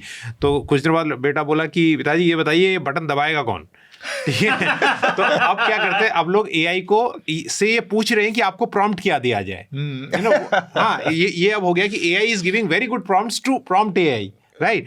तो ये तो बोर होने के लिए सबसे अच्छी चीज है। हाँ, पहले आलसियों पर जो जोक बनता था ना कि आलसियों की प्रतियोगिता हुई तो सब प्रथम पुरस्कार उसको दिया गया जो लेने ही नहीं गए। नहीं, हाँ, तो उसी में ये बात मैं कहना चाह रहा हूँ, ये मेरी रिकमेंडेशन इससे फ्लो करता है कि जैसे ये हम बात कर रहे हैं, इसमें एक अच्छी बात यह है कि जो ऑब्जर्वेशन है और जो घूमना है, जो टहलना है, बाहर निकलना है, जिसकी बात अभी आनंद कर रहे थे और लगातार उन्होंने बताया, 2-3 बार कही ये बात, वो बहुत महत्वपूर्ण है। और पिछले दिनों मसूरी में जो ह्यूज गैंजर और उनकी पत्नी कोलिन गैंजर, कुछ वक्त पहले उनका निधन हो गया था। तो ये बहुत बड़े एक्सप्लोरर रहे हिंदुस्तान की हिस्ट्री में। इतने बड़े एक्सप्लोरर राइटर, इन्होंने मतलब पूरे इंडिया को घूमा और 30 से ज़्यादा इन्होंने किताबें लिखी और हज़ारों, कोई 2500-3 हज़ार से ज़्यादा इनके आर्टिकल्स हैं। और ये पहले एडमिरल रहे भारतीय नौसेना में और उसके बाद रिटायर हो गए। तो मसूरी में जो गिने चुने लोग हैं, बिल एटकिन कुछ साल पहले चले गए, इनकी वाइफ कॉलिन चली गई, और वहाँ पर जैसे रस्किन बॉन्ड हैं और अभी स्टीफन ऑल्टर रहते हैं। तो ये उस जमात के एक व्यक्ति और हैं जो अब अलविदा कह दिया इन्होंने। तो इनकी पुस्तकें अगर कोई देखे इस लिहाज से, क्योंकि हिंदुस्तान सरकार ने भी इनकी पुस्तकें शुरू में कमीशन की और इन्होंने हिंदुस्तान के सबसे अनएक्सप्लोर्ड इलाकों में जाके वहाँ की संस्कृति के बारे में लोगों से बात करके लिखा, और खाने के बारे में बहुत अच्छा लिखा, केरला के। तो इस अगर सीरीज़ को, इंट्रीगिंग इंडिया सीरीज़ है, अगर इसको देखा जाए और आदमी इसको इंटरनेट पर देखे या किसी तरह से करे, कम से कम इन दो हस्तियों के बारे में जाने, तो इट्स वेरी फैसिनेटिंग। और मैं जानता हूँ कि बहुत कम लोगों को हो सकता है सुन रहे हैं जो उन्हें पता हो, पर they are one of the very few and very rare writers of Indian travel movie. ठीक है। तो इसके बाद अब एक छोटा सा, फिर से अब हृदय जी ने कहा है तो वही, हालांकि मैं बहुत दिनों से कोई सीरीज वीरीज नहीं देख रहा था, मैं फिल्म लेकिन बहुत दिनों में मिल के मैंने कंप्लीट किया। तो एक सीरीज वो पिछले हफ्ते किसी ने रिकमेंड भी किया था उसको, तस्करी एक सीरीज आई है। अच्छा। और एयरपोर्ट ऑपरेशन पे नेटफ्लिक्स पे। बेसिकली ये बड़ी पेसी सीरीज है और इंटरेस्टिंग इस लिहाज से कि कितने तरीकों से लोग विदेशों से चोरी चकारी करके सामान लेके आते हैं यहाँ पे, और उसको पकड़ने के तरीके जो है वो भी कितने इंटरेस्टिंग है। तो इसमें मेनली तो मुख्य चीज़ तो सोना है कि सोना कैसे आता है देश में अलग अलग तरीकों से, गलत तरीकों से, पर और भी बहुत सारी चीज़ें। तो इंटरेस्टिंग है, देखा जाए। लॉ एनफोर्समेंट और अपराध तो हमेशा डाल और पात का ही रिश्ता रहा। इसके साथ ही रिलेशनशिप। इसके साथ ही हम अपनी आज की चर्चा को यहाँ पर रोकेंगे। इस चर्चा में शामिल होने के लिए यशवर्धन आजाद जी, शार्दुल, आनंद और हृदय, आप सबका बहुत बहुत शुक्रिया। Thank you, bye bye. आपको उन मीडिया संस्थानों को समर्थन देना होगा जो सरकारी विज्ञापनों पर निर्भर नहीं है। न्यूज लॉन्ड्री ऐसा ही मीडिया प्लेटफॉर्म है। हम किसी से विज्ञापन नहीं लेते। न्यूज लॉन्ड्री को सब्सक्राइब करने के लिए newslaundry.com/subscription पर जाएं और अपने मन मुताबिक राशि चुनें। न्यूज लॉन्ड्री को सब्सक्राइब करें और गर्व से कहें, मेरे खर्च पर आजाद हैं खबरें।